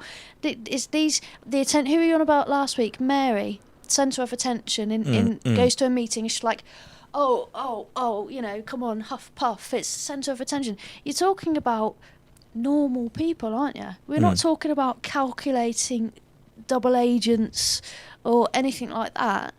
It surprises me that people think that there are only two clans, which is the circle makers and the researchers. I think it's very naive to not think that discussions go on. Look at the time when I was on the farm, when the farmer's wife was hanging around with Glickman. I mean, looking at the footage, all I see is the farmer's wife, and I can see now, looking back 10 years later, what an influence Glickman was on this person. Oh yeah. Do you know what I mean? So oh yeah, I'm saying, she wanted Glickman's babies almost, wasn't it? I mean, God alive, it was quite sickening to hear how Glickman was, a wonderful, amazing, godlike, bloody blah blah blah. It used to make me fucking vomit, really. Well, I'm not here to sort of diss the farmers that I lived with at the time, but my point to illustrate is the people that we're talking about are normal people. We've got attention seekers, people that can't think for themselves, people that copy people, so of course it's going to happen. Of course you're going to get people that tip people off and things like that, and I wouldn't read too deeply into it, really. Someone says he's demonic. Well, Mr. Glickman. Do you know what? I'm not usually that harsh on people, but in this instance, I have those feelings. Fucking chronic, yeah, I would say. I feel that way too. Yeah. Mr. Glickman. I think we're picking on him quite a bit, aren't we? I'm conscious of that. Yeah, I'm proud of picking on him. He's a fucking knob.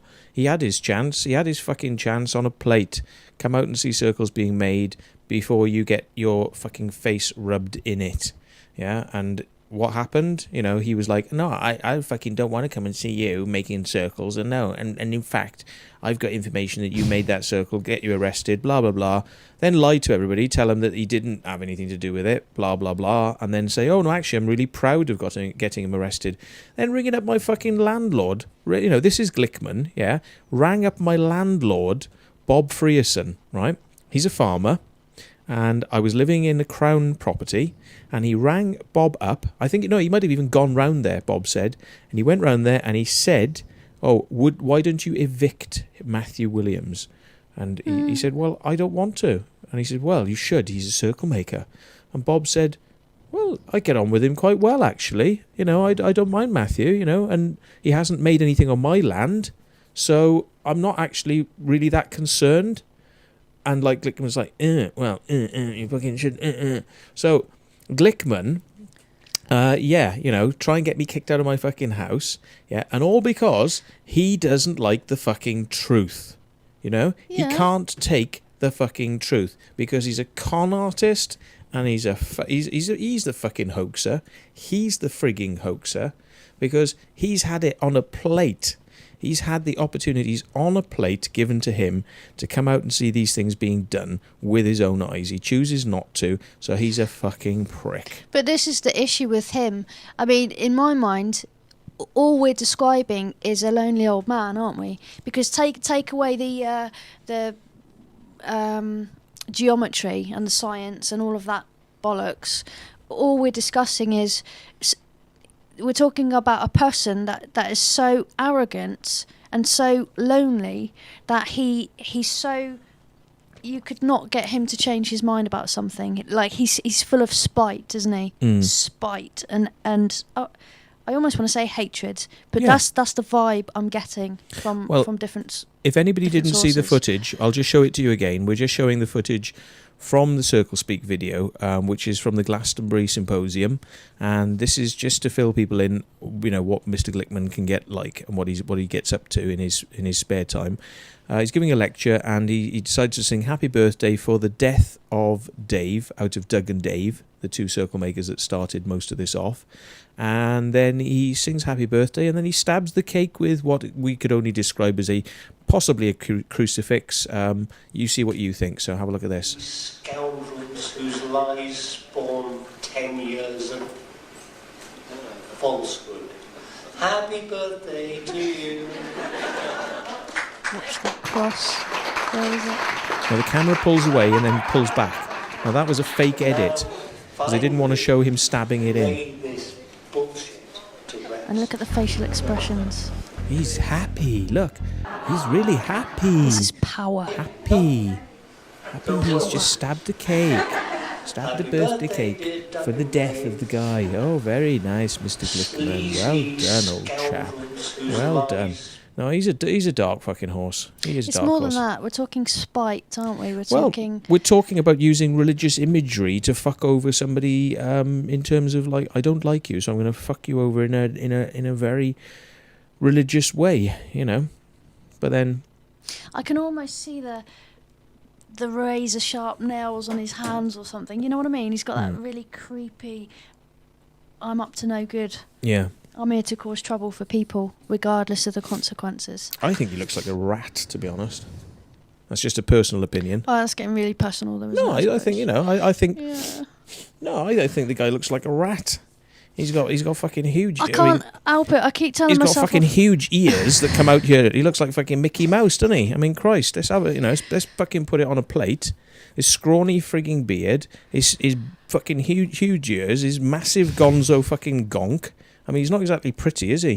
Do you know what? I'm out of character with this guy. I keep tapping myself on the shoulder saying, look, have a word with yourself. Stop, like, getting involved with this, you know, this campaign to... character assassination. Yeah, and I just can't. It's taking over me. I must be under some kind of...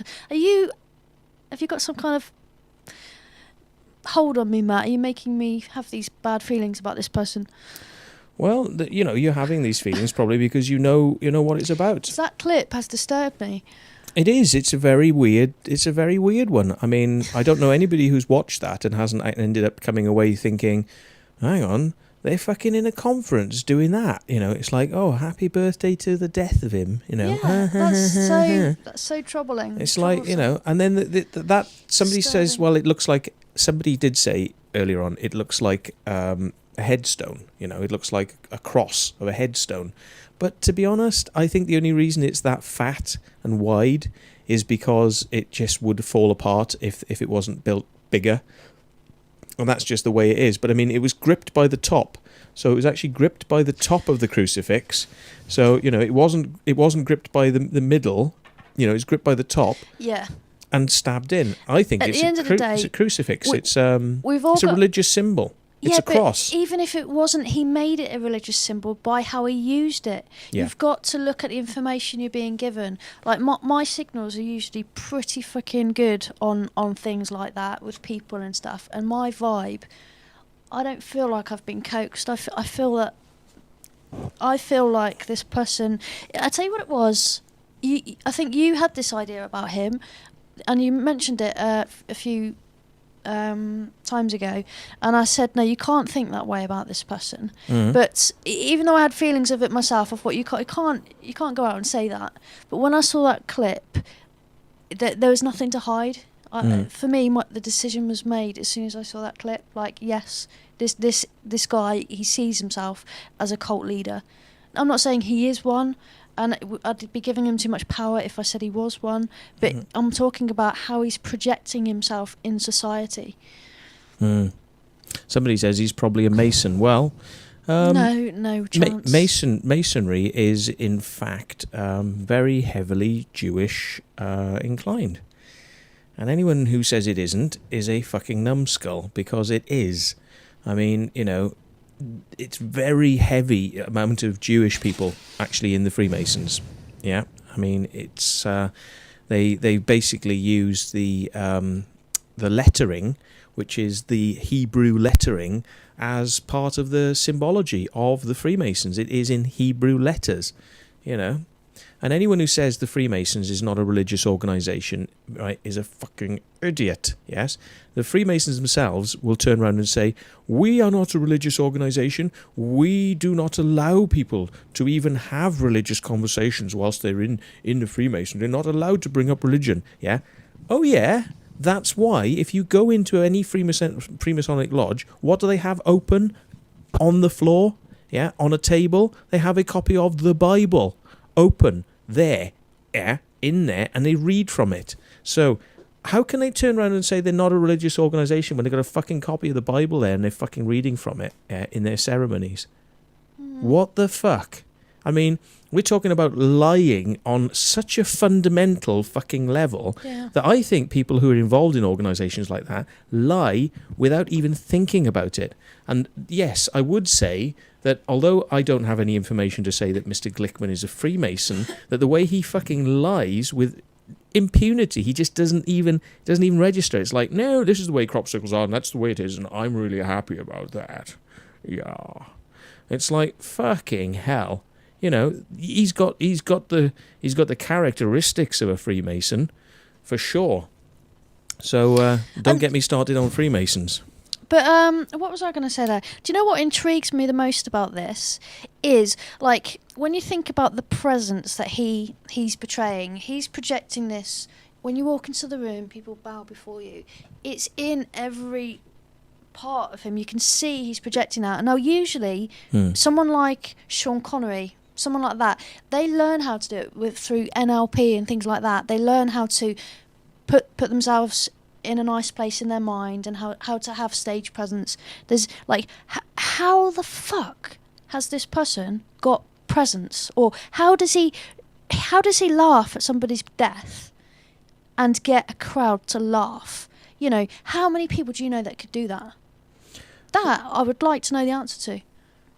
Well, it may be that the crowd already is predisposed to disliking Doug and Dave. That's a possibility, because the crowd that go to these conferences are haters, basically. I mean, they are full of hate. You know, they've got hatred for Circle Makers. They've got hatred for Doug and Dave. I've been to loads... something more than that. I've been to so many conferences. I mean, it's worth pointing this out. I've been to a lot of conferences where people literally say, "Oh, I'd love to fucking kill a circle maker, the fucking bastards.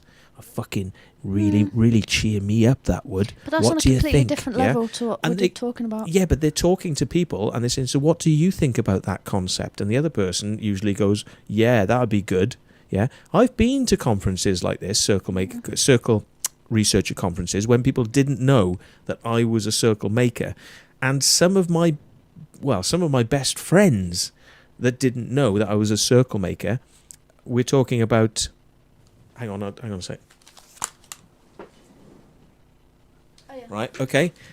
I didn't want that name, but I want AgentS to know who I'm talking about, but I'm not going to name the person on here, okay? But a good friend of mine, for many years, used to say that they would, and I'm quoting this directly, would kill a circle maker if they could, and they were well prepared to do time. What they used to say, this was the saying they always used to say was, "I would do time for a circle maker." But it's words. I know it's words, but Glickman comes out with words, and they're dark fucking words.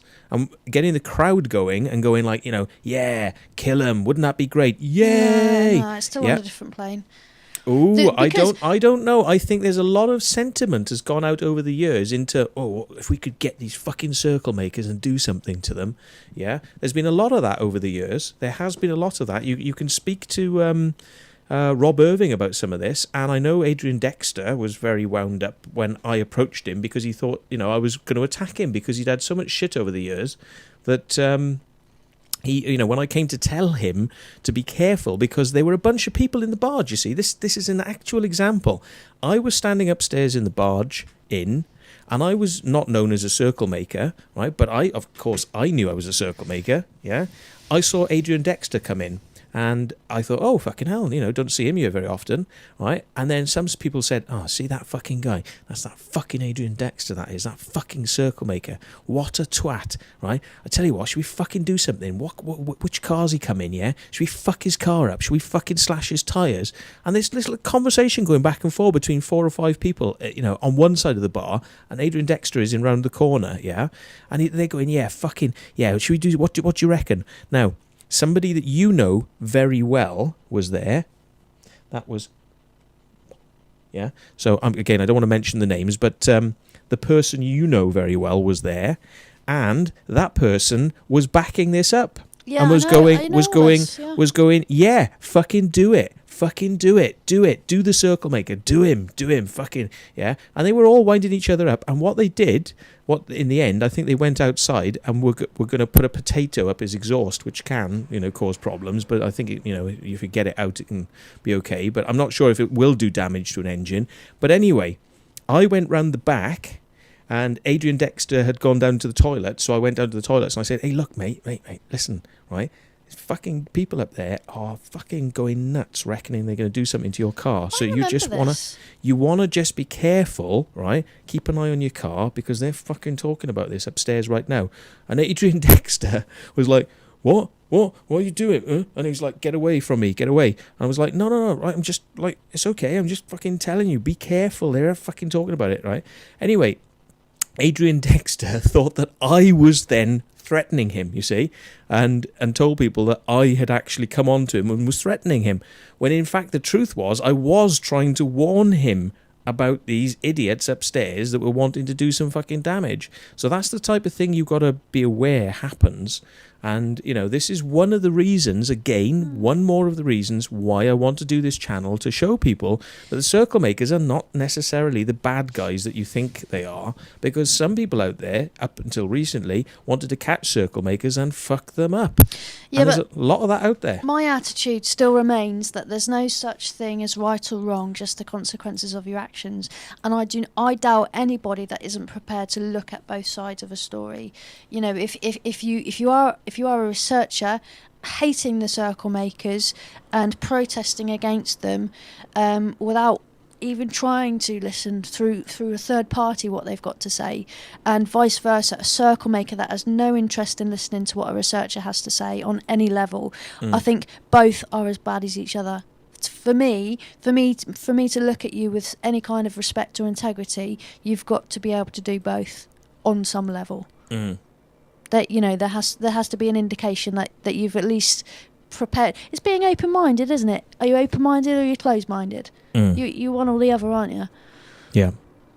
Well, there's the police helicopter on its merry way outside, if you can hear that. So, yeah. Maybe they've heard that there's an old man on the loose with a machete or something. Well, talking about known that, as Glickers. well, yeah, I was going to say there was some girl went missing the other day. Did you hear about that? Yeah, I did. Yeah. I don't know if they've got hold of her yet, but in Savanac Forest, probably come to no fucking good, I expect. Oh dear, but we don't normally get things like that round here. It's quite a nice area, really. Kerno said, I researched circles last year. Why would one ever hate a circle maker? But surely we're talking about this, aren't we? I left Wiltshire for 10 years because the influence the researchers had and the hatred that I got mixed up in circle makers. I lost my Virginity. No, I lost that way before then. Because of circle makers. No. Were Off. they making inroads? I didn't sleep with a circle maker. I was going to say they were making other types of inroads to circles, but yeah, okay. Look, you've lost my trail of thought now. What was I saying? Well, the professionalism. You see? Oh yeah, Matt, are you sure it's not a UFO? What? Helicopter. Oh, the helicopter. Yeah, no, it goes out several times a day, or sometimes more. No, it's definitely a helicopter, police helicopter. We got the police headquarters right behind us. We live right next to the police headquarters now. Circle Square says duck the police. Yeah. But they've never seemed to catch anybody, They've got bloody thermal imaging cameras on their helicopter. And I can't tell you the amount of times that we've actually gone out into a field and we've had army and police helicopters coming straight overhead in a straight line, and they don't see shit. They don't see shit. They're instrument flying. They're not using their night equipment to navigate with.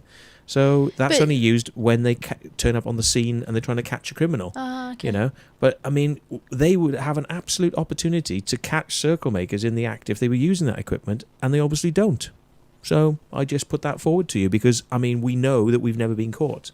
And surely a police helicopter could just hover overhead, shine a beam of light down and chase people out of the field, or wait until the police come and then sort of shine the light on you, and the police would be there by the road trying to catch you on the way out, as it were. But it doesn't happen. Never happens. And I've seen them fly over many times. Kerno says, watch out for some nerd on a bicycle. He tried to break into my car last year. There was a lot of cars being broken into last year, and it was quite an interesting thing, because circle makers were being blamed for that, you see. In order to demonise the circle makers, people often say things like, oh, that Matthew Williams, he's very violent, and he come out to me and he do. And it's like bullshit. I've heard loads of people say things like that, and I've heard, lots of nasty things said about circle makers. Now, one of the things that was happening was cars are getting broken into. Now, the reason the cars get broken into is because the local criminal element are not fucking stupid. They know that people are coming from all over the world to this area with their camcorders, with their MacBooks and their laptops and their, money. Their money. They've probably got money in the car. They're travelling in a car. They might be staying in a tent or a hotel, but they've got money and goods on them, yeah? And they're breaking into the cars. So be careful if you leave your car in one of these places in the summer. I mean, you might as well not hide things, yeah? Don't put sheets over them, or don't put coats over things, because they'll assume something's there, yeah? I mean, basically, leave the car looking empty so they can see there's fuck all in the car. It's not worth it, yeah? But yeah, lots of cars were being broken into and lots of stuff was being stolen. But the twisted side was that the research community was trying to say, oh, see, that's fucking circle makers, Well, yeah. That's the fucking circle makers, that is. Now, another thing that happened was honesty boxes were getting broken into and the money was being stolen. So the money from the honesty box supposed to be going to the farmer was getting nicked. But this is the best bit. Fucking honesty boxes were being put in fields, and they were nothing to do with the farmer. So fucking honesty boxes were being put in there with concrete on them, looking like the real thing, and they were nothing to do with the farmer. You can't expect people not like this area to be excluded from criminal activity. I mean, Jesus, why circle makers and researchers are at war together? It's no wonder people are taking advantage. I mean, one could almost say, researchers, they lie about the bloody subject in order to make money. And the one set of people who've never made any fucking money are the circle makers, apart from the guys from London, who do it for art reasons, a la, advertising campaigns and things like that. But, I mean, I think to myself sometimes, it's a bloody shame it wasn't the fucking circle makers that actually put those honesty boxes in the field, because circle makers have never made anything out of doing it. But then, circle makers don't have that mentality, they're not in it for the money. But at the same time, some of them have been saying, oh, but I'd like to fucking get a book out or something one day, but how can I do it? Because nobody knows who I am, and I'm not known, so therefore how can I get a book out, and how can I sell this book, and how can I prove that it was me that made these circles? Will anybody take that seriously? So, they're trying on one hand to make money, and they want to make money, they're trying to do that, and on the other hand, no researcher is ever prepared to pay a circle maker for a tip-off or anything like that. So that's why I'm saying it doesn't happen. It doesn't fucking happen. So, the circle makers give away the tip-offs. They give away the tip-offs for free. They give away the circles for free.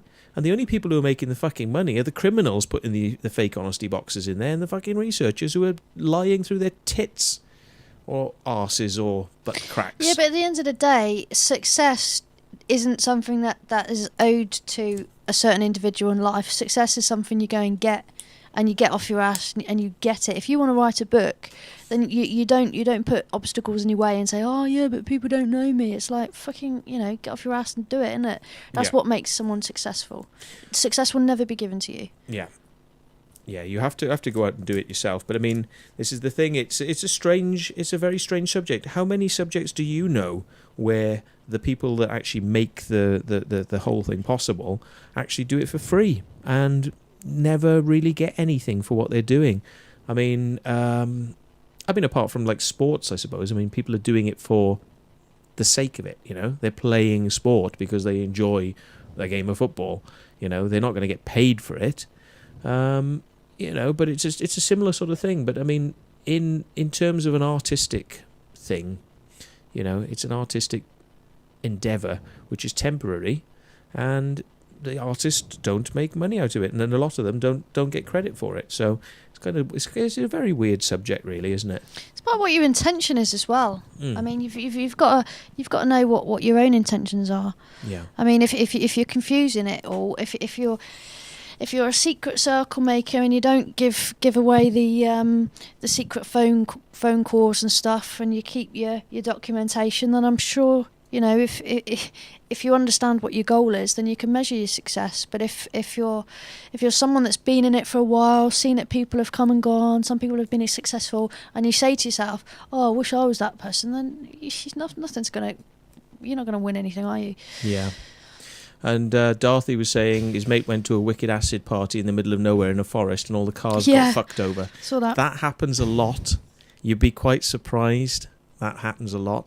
I used to put parties on with people, and we were in a forest one night. Check this out, for cheeky as fuck, right? We put the party on. We were happy partying, and then some people came in and said, "Oh, fucking hell! I thought this was supposed to be a free party." I said, "Well, it is a free party. What are you on about?" And they go, "Well, you fucking charging enough on the bloody gate, aren't you?" I said, "What?" And we sent somebody out to have a look, and I kid you not, there was a fucking Porsche and a Lamborghini parked by the gate, right? And there were a bunch of fucking bling fucking chav heads, right? With a Porsche and a fucking Lamborghini, and they were there with fucking gold chains and all that. Go in, that'll be £5, mate. £5. £5. I'm really sorry, but I got respect for that. I feel it's fucking brilliant. I mean, come on, if you're gonna bend over, you expect to get fucked. The people who put the fucking party on get fuck all, and are doing it for free. Normally, at the end of the night, they'd hand round a bucket and say, if anybody enjoyed the party, chuck a quid in or something like that, right? These fuckers were taking the money and fucking off back to London. I've used a saying in life. It's if you get caught, you deserve to be eaten. It's dog eat dog world. You've got to look at it. Now, don't quote me, right? If someone broke into my car, I would be pissed off as hell. Yeah. But I don't have that attachment, so I can look at it as an outsider. Yeah. And I think you can't blame people for trying. Well, whoops, Daisy. Yeah. I think it's quite bad. I don't like that sort of thing. I mean, yeah. But there we go. Shame on me, says Roger. Shame on you, Shelley. I'm really sorry. Oh yeah, they seem to know something. Do they know something about you? People keep mentioning it. Someone earlier on called me Shelley, and I said, "Excuse me, it's AgentS." Pete, come on, you've said Shelley enough times on this show. Yeah, it's I've true. watched it back. It's true. So have we got any amazing points that we, well, this is the trouble. It's somebody saying about organisers, we may have to know how to raid the cars. But the point is, I mean, these people are way outside the party. So before anyone gets close to it, they've taken all the money. And these are the people that wait until, all the cars are parked and loads of people have gone in. And then they probably got a fucking crew of people breaking into the cars. So you can probably say that it's the people with the fucking Porsches and the Lamborghinis are actually probably the ones that are operating the fucking criminal gangs that are breaking into the fucking cars. Some people would say it's probably kids. Yeah, it's probably kids. But you might be fucking surprised. You might be surprised. It might be people with some fucking money doing it too. I can't believe what I'm hearing. Like, everyone seems to be going down the line of, if we can understand who it is that's doing it, we can get it stopped. I'm thinking, if a 13-year-old girl walks down the centre of town at 3 o'clock in the morning in a little bloody mini skirt and she got raped, how many people are going to stand up for that little girl or for the parents and say, I'm really sorry? You're going to get angry people saying, who the hell would let their daughter walk out at that time in the morning in that gear? It's the same for your valuables in your car. How does people think in the 21st century that you are protected? Like, if you don't want your stuff to get nicked, you don't leave it in the bloody car, do you? It's all down to your level of faith you have in society. I mean, if you've never been fucked over, you probably think that things like that don't happen, but they do happen. And the point is, it just depends how many times it's happened to you. I mean, I've got to say, I've got so fed up of having my car broken into. I must have had my car broken into about 15 times over the years. I've had all sorts of stuff stolen. I've had fucking thousands of pounds worth of kit. I got fed up with it. I got really fucking fed up of it. And I got to say that I think, on occasion, that the people who I've been with probably did it. The people I was with. I wouldn't even doubt it. You know what I mean? Because they knew what I had. They knew what I had in that car. And they knew that I was basically going into somebody's house for a certain period of time, and that car would be left for a short period of time, but it was enough time. Yeah? And I know. I've said this fucking to you. certain. You're soft with people. You should be a bit harder on them. And people take the fucking piss, basically.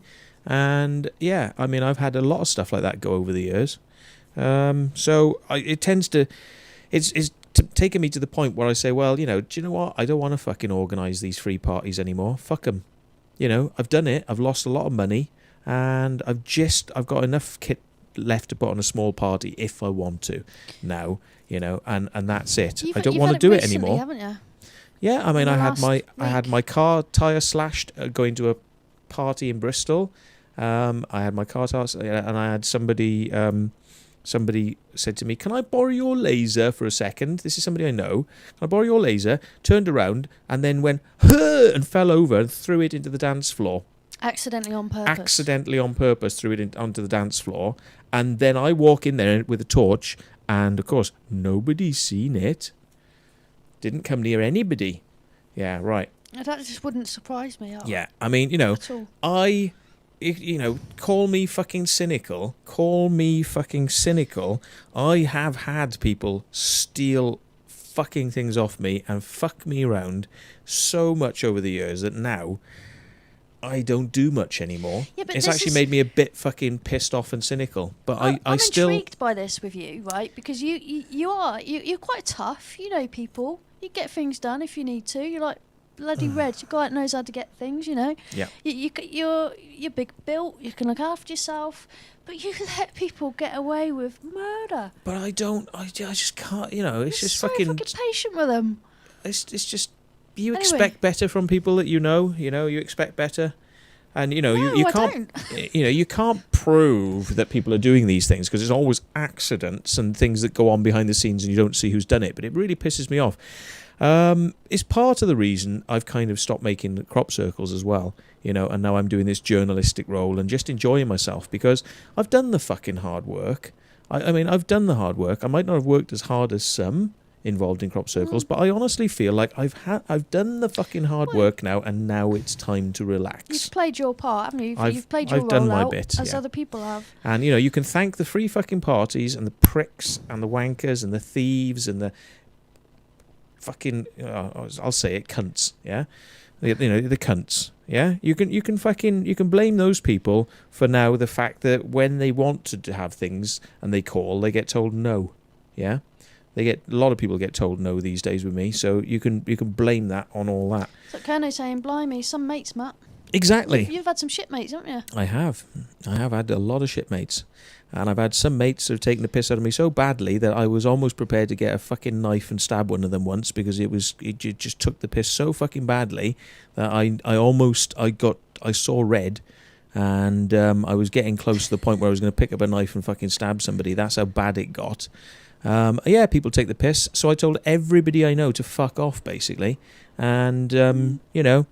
Whereas you used to have a lot of people coming around the house and things used to be quite busy a long time ago. You remember what it was like. Yeah. You know, at the end of the day, they weren't really friends, a lot of them, you know. So Yeah, I told them all to fuck off. I'm also aware that you've been treated so badly by your so-called friends, you don't even realise how bad they've been.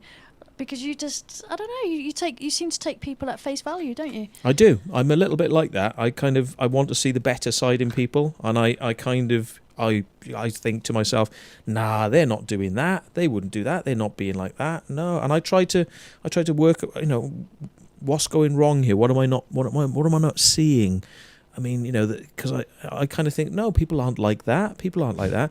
And you know what? The older I'm getting, they say this happens to people. The older I'm getting, the more Sucker. fucking cynical I am becoming. You're getting some requests now. Ava Baza, can he borrow your laser? Or he wants to borrow your wheels as well, which I'm sure you... Oh, yeah, happily, yeah. I mean, I've had people take my cars and fucking smash them up. Yeah, I've had that in the past. And then they go, oh, I haven't got any money. Yeah, that sort of stuff, you know. So I can't fix this. And it's like, yeah, that's why generally, generally, I don't lend my car out to people because I'm too worried of the consequences of what happens if they fucking smash it up because they won't be able to afford to repair it. So I don't lend my stuff out, and I generally don't lend out my lights or my equipment anymore because I know that people don't respect it. They don't fucking give a fuck. And if they lose it, they'll go, oh, sorry.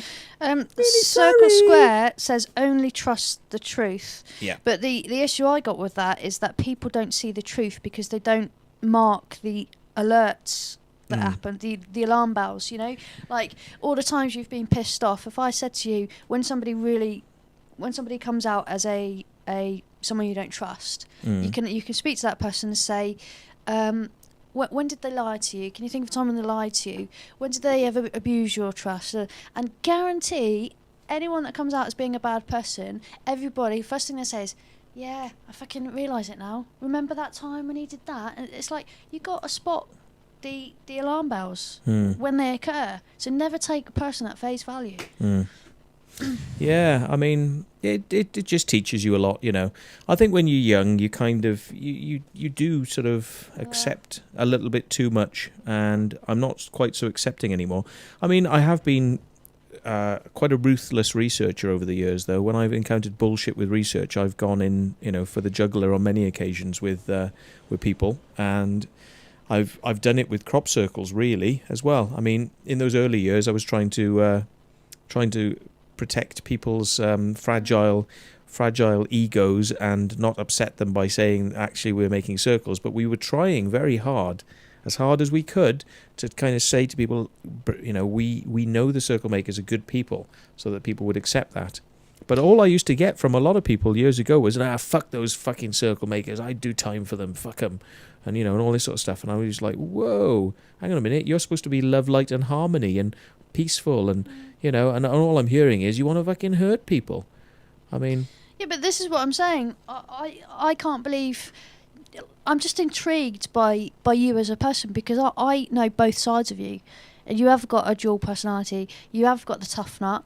You think Glickers is fucking bad. Like I know how what a little bastard you can be, if you don't mind me saying. Yeah. But then you have this other side that just Well, put it like this: I know a lot of people from contacts over the years, and basically, I hear a lot of things going on with how people deal with people when they do things wrong, and how they take the matters into their own hands. Yeah. And to be honest, when it comes to stuff like that, I'm very acceptant, I'm very acceptant of people saying, like, I am going to get them and I am going to fucking tie them in a chair and hurt them. And I go, okay, that's your deal.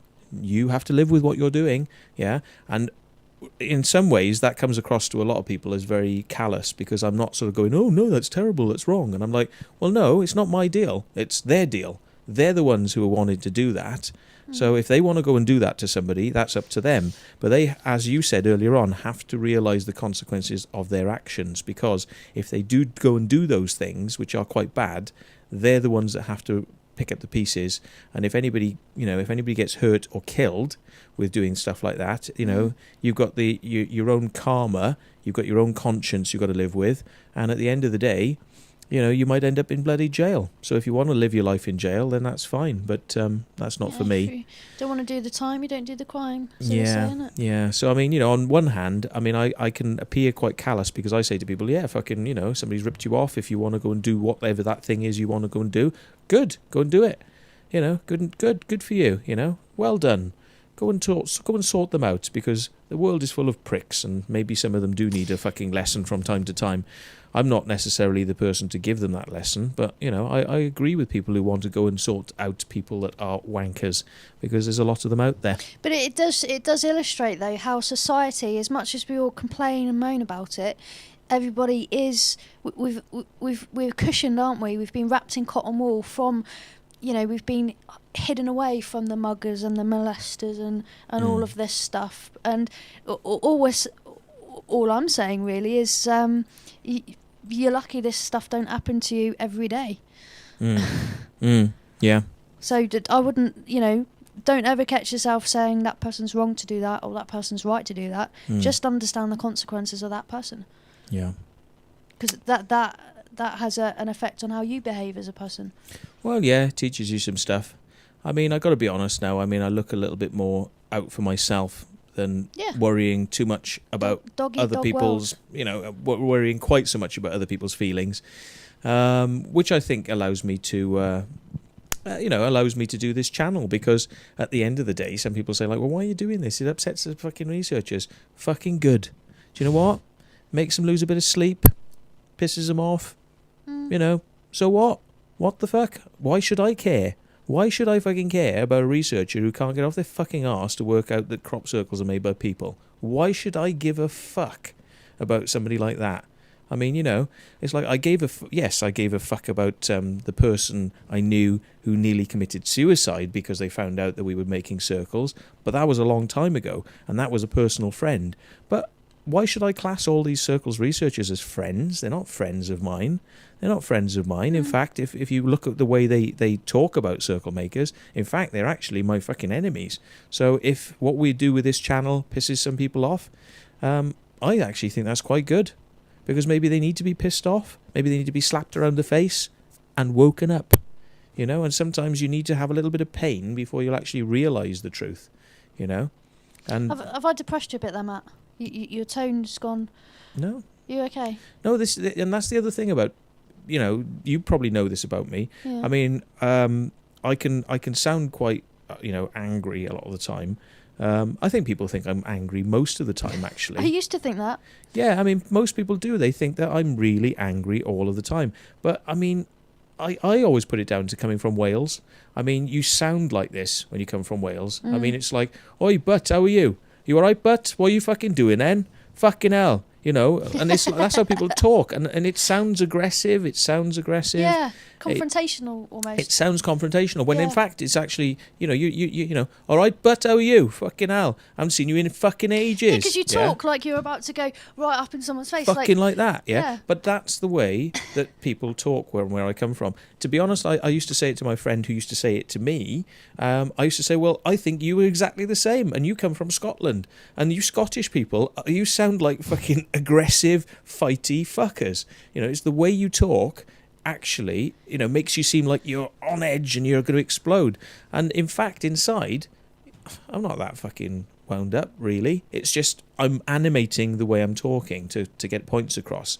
And then it might seem like I'm actually fucking just about to blow a fuse and you know, get a machine gun. But not really. Ariadne says, can anybody tell me what the subject of this week's live stream is meant to be?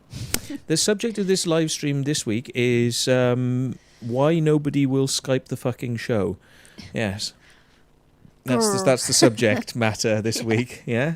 It's why nobody, apart from me, seems to know how to plug in a microphone and a set of headphones. I don't know why this is, but it's a strange phenomena, along with black holes and black holes and time travel. You know, it's people cannot seem to connect microphone to a computer and get Skype working.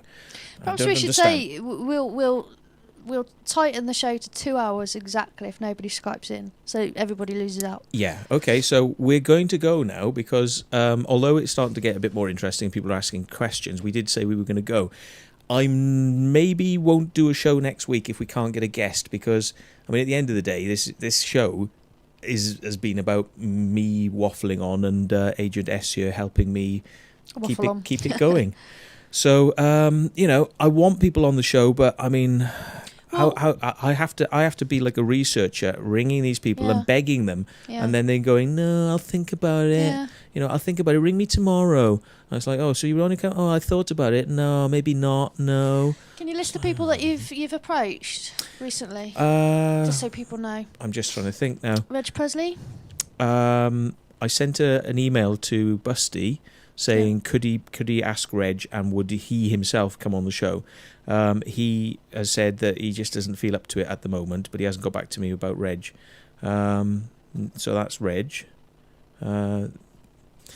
I know that the circle makers from London, John, I've tried contacting and he's not responded. So, you know, I don't think I know that he doesn't like me going on talking about circle making full stop because it seems to sort of, you know, dent his bloody, you know, he is the master fucking circle maker of the world type scenario, and he doesn't like me doing this, so I don't think he's going to want to come on the show, which is unfortunate, but he's been given the opportunity, and I think, you know, he's definitely a figure, but I just don't think he wants to do it. That's my personal opinion. So maybe he does, maybe he's just not getting my emails, but I think he is. I'd like to get Dave I'd like to get Doug Bauer on here. Dave's no longer here. I'd like to get him on, but I've got to go through Rob to do it, you know. Rob, is that right? Rob. No. John. Sorry, what am I saying? Rob. Which you've done. I've got to go through John Lundberg, who won't pass on any details to. Well, you don't know that he won't. He just hasn't responded. Well, he hasn't responded, but he told me before that, you know, he's not going to let me speak to him. So I mean that still stands. That still stands. So you know. Then you got Rob Irving said he would come on. I would love Rob Irving to come on because he is a real character. I mean, you're talking about a class act. You know, he puts it across in a great way. I thought his interview on the Circle Makers video was superb. You know, he had plenty to say, very interesting. You know, so I don't think we're actually missing much by not having John Lundberg on anyway, to be honest, because I mean, if you look at John's interview on the Circle Makers video, it was quite short. You know, it's like, you know, what else is there to say? You know, I mean, I think probably Rob has more to say. He has more to say. Can I say, and I think he might, Matt. Yeah, I mean, I hope he does. I hope he does, because I don't think he's been interviewed enough as well. That's the other thing. I mean, his name is known. He's written about in books, but he hasn't done many interviews like on programs like this. And I mean, what better way to get to know somebody than to have 2 hours or more than 2 hours of bang, bang, bang chat with the people, I mean, he's a legend of crop circles, and it'd be great to see a legend like that actually get the opportunity to speak. So who else have I asked? I'm forgetting now. My brain is seizing. I have asked. There was Matt. Remember Matt, the other Matt? Not supposed to say. But yeah, Matt. So Matt said no. He wasn't that interested. Said he'd rather keep himself to himself, and and I said, there's a lot of figures like that. I'm still waiting for Ron Russell to agree, Colin Andrews to agree. Might be able to get something going by next week with those, hopefully. I mean, either Colin or Ron. There's Simeon Hine. These are stateside researchers, obviously now. But they've all had a big involvement with crop circles over the years, so I'd like to get them on. And there were a number of names. I mean, I actually contacted them when somebody sent me a big list, and I actually went through the list and did it. I haven't had many responses, if any, to be honest. So it's not looking good. Not looking that good at the moment. This is the danger of not carrying on the show, isn't it? Because if it gets a bit quiet and we don't do the show, then eventually when people have got more time and this is forgotten about, it's So there we are. I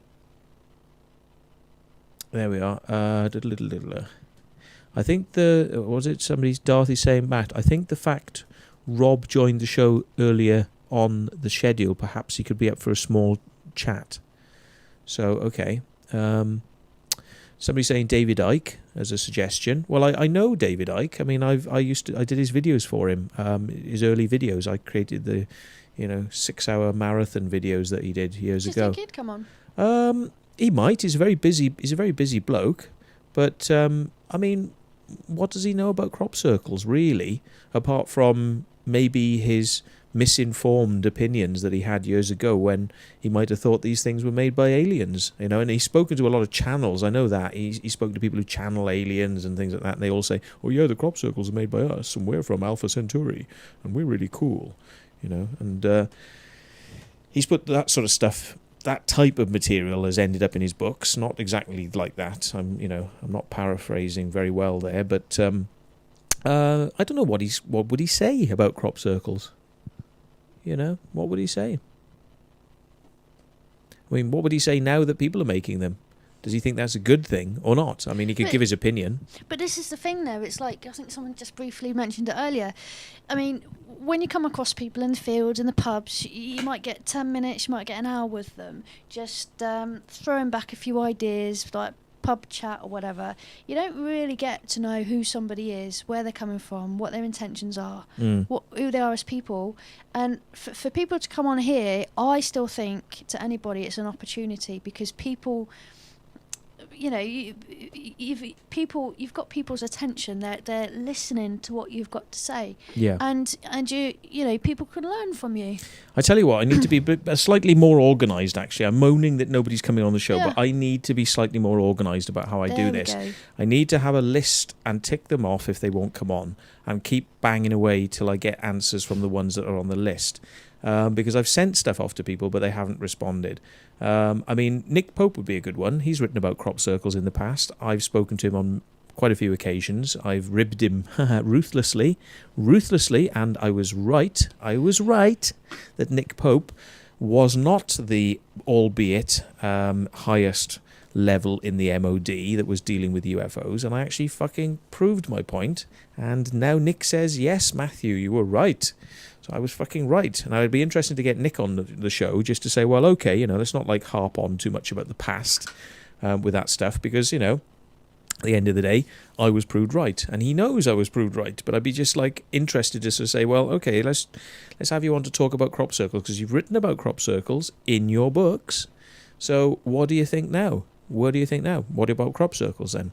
But I mean, I don't know whether he's... I think he might come on, but I think because I've been rather ruthless with him in the past, in not nasty ways, but just very, very direct. I mean, he might think, maybe he'll think that it's just kind of like a setup for, making him look a bit silly. Wouldn't be the intention, but maybe, I don't know. I think we should just leave it up to him and see whether he will. But Nick Pope would be a good one. Yeah. Crossbone. Matt, speaking of Nick Pope, has the MOD ever looked into crop circles? Yes, the MOD has looked into crop circles. I believe there's even files at the Public Records Office on it, and when the crop circles were unknown, the origins were largely unknown, and Colin Andrews was investigating back in the early days, the MOD sent army teams to basically work with Colin Andrews. So back then they were trying to find out what the hell this stuff was and where was it coming from, what sort of energy is creating this. And the army were out there with radar equipment, with guys staking out the fields, and night vision equipment, and lots of other electronic devices to try and sense what was going on.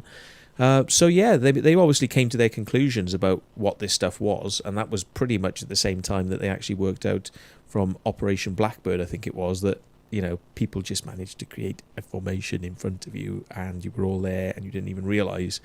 And it's like, so by that point, I think the MOD sort of went, yeah, okay, it's just a bunch of people, and they backed off. They weren't interested. So they had good sense, in that respect, to realise that this was just a bunch of people, and that's the way it was dealt with. But I think Nick Pope did look into the possibility, but this is he says that I think this is more on a personal quest, a personal level. Although he worked for the MOD and he had those resources, but I get the feeling from what I remember of his books that it was more his own wanted to find out, rather than what the MOD was saying, because there's a lot of things that he thought about the UFO subject that he still maintains the MOD weren't interested as much as he was, So there may be some truth in that, at some levels, but he would say he believes in extraterrestrials and UFOs, as actual craft. And he's interested in the abduction scenario, whereas he says, and there may be some truth, that the MOD themselves upstairs aren't actually that interested about that stuff, not as much as he is. So yeah, but it'd be quite interesting. We'll see if we can get Nick Pope on this, get in touch with him. Yeah. So yeah. Okay. Sure. Yeah. Okay. Well, we're coming up to past, so we'll knock it on the head now, because we said we would. Otherwise, we're going to make it a 3-hour show again. Yeah. So okay. If anybody wants to contact these people on our behalf, please feel free to do so. If you want to contact somebody and get them to come on the show, just get in touch with me on CirclemakersTV.org. And just tell me who it is and put them forward. I've not got a problem with anybody really coming on the show, as long as they've got a good point of view, a strong point of view. So even if you want to say crop circles are real and can't be, aren't made by humans, that's fine. Bring it on. Bring on your opinion. We will talk about it. I'm interested to hear people's opinions, even if they aren't exactly what I would say is going on and what I would believe. But I'm interested in what you have to say. So yes, so if you've been tuning in tonight, thanks very much. I hope it's been They were telling you to keep going. Don't stop. Oh, you want me to keep going? No, but some people with the show, say, I mean, oh, I see. Yeah. Keep the show going, mate. Okay, well, all right then. I mean, if you don't mind there not being a guest and it being us, that's the problem, isn't it? that's the thing. It's like think of subjects so that you can questions you can ask us, or subject matters, subject lines you'd like us to go down, and place them at the beginning of the evening. We'll do our best to talk down those avenues and explain things. Otherwise I'll just go on another Glickman rant, which I find very easy to do. Yeah, that's it. We need what's the word? We need input, don't we? Yeah. We need spazzy hands. Yeah. Yeah. we need this. No, you're spazzy on the hand. Involuntary hand movements. I think people are happy. I've just got back and opened a bottle of wine. Yeah. Oh, there we go. Well, you should have opened it an hour earlier. You could have called in. Yeah. Should have sent that bottle of wine to us in the post. Speaking of which, actually, if Mr. J, Jeremy or whatever his name was tuning in, Haven't done his I t-shirt yet. haven't sent the stuff off because I am that fucking slack. I haven't sent the competition things off to you yet, but I will try and do it in the next day And or I'll so. try and do your t-shirt as well. See, it's not I'm just in me. work for 8 o'clock, and what time to get in this evening? Yeah. 6:30. Well, you shouldn't go getting a fucking job then, should you? Well, you know, I like money at the end of the day. Well, you haven't had any yet. Well, I'm fucking making Still it. waiting now, to aren't be paid your first paycheck. Yeah. And then you'll find out how much tax they've taken off you and you'll wish you hadn't fucking bothered. Yeah, but I still be on more money than yow. Yeah. Only just. Only just. Yeah, I know. Yeah. Yeah. Anyway, whatever. Okay, so there we are then. So yes, once the season starts, that's a good point. Once the season starts, we'll have something else to talk about. We'll have all the latest crop circles to talk about. And that's only about a month away. So yes, maybe our prognosis is that the show's getting a little bit slow here. Yeah. But you know, the show is not just us; it's you as well. Absolutely, You know, at the yeah. end of the day, and if I go like this, I can go like this and squeeze the head of the AgentS. Yeah. So you well, could, we're only human at the end of the day. Hang on, you're closer, aren't you? So that's not going to work. yeah. No, I have the power to do this, Hang on, I haven't got my bearings yet. but you can't because you're not close enough. Off me. Yeah. So yeah, we're only human, and I'm certainly not an entertainer. I don't have a lot to say really, even Well, though I could probably talk for England. Yeah, about just fuck get all. us some subject matters that you want us to talk about, and you help produce the show as much as us because you know it's down to what people want really. If they want us to talk about certain subject matters, make sure you tell us. Can you just respond to Crossbones? He's sent a couple of things now, and I keep forgetting to tell you. Right. About the bases. Sorry. See this one here. Okay. Oh, It follows Matt, on at the speaking of the MOD, I saw a long while ago the Truth Seeker thing looked into secret bases in Wiltshire. I even went to look at the Caution Commuter Centre. Not a happy bunch there. No, they aren't really when you turn up, are they? Because it's this secret base out in the middle of nowhere, but it's got no signs on it saying, you know, keep out. And then when you wander up to it and you see that it's a bunker entrance going into the ground, and they don't like that very much, that you kind of sussed out their little open secret, you know, keep it in the open and don't put any signs saying keep out, and then nobody will bother, you know, and they'll think it's nothing important. In fact, it is. Yeah, so I'm glad you went to have a look at that. Yeah, not a happy bunch at all. But, yeah, what do we got? Plan 9 or Darthy? Matt, I would like a chat on Skype. But he's not online. Ian, you'll have to try and get online then because we're not seeing you as... He says it. He says, I have a suggestion, but I can't get you on Skype, Matt. But you're there, but you're not online. Double-click him anyway.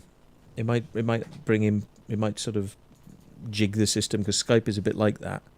Skype's... Press call. Yeah. There we are. Try that. Because sometimes, Skype, it doesn't always show people online. But it might do now. So where is he now then? I know. Don't know. So... Oh, I think that's connected, isn't it? It looks like it. Oh, there we are. Can you hear us? I am. Yes, I am. Yes, you can hear us. There we go. We've got a caller, so you've managed to keep the show alive for a few minutes longer. That wasn't my intention. I was. I can hear myself on the television. Come on. No, what I was going to say is, I was kind of hoping this call would come across after the show was over. Oh, right. You want to keep But me up till maybe- 3 a.m. maybe, again, do you? Yeah, we've got lots of people here. Then maybe they can have their input too. Right. But maybe, Yeah, go ahead. Louder, they're saying. Louder. They can't hear Darthy. Okay, there you go. that's good because I just made a fool of myself. I'm just kind of thinking that maybe we could have a forum.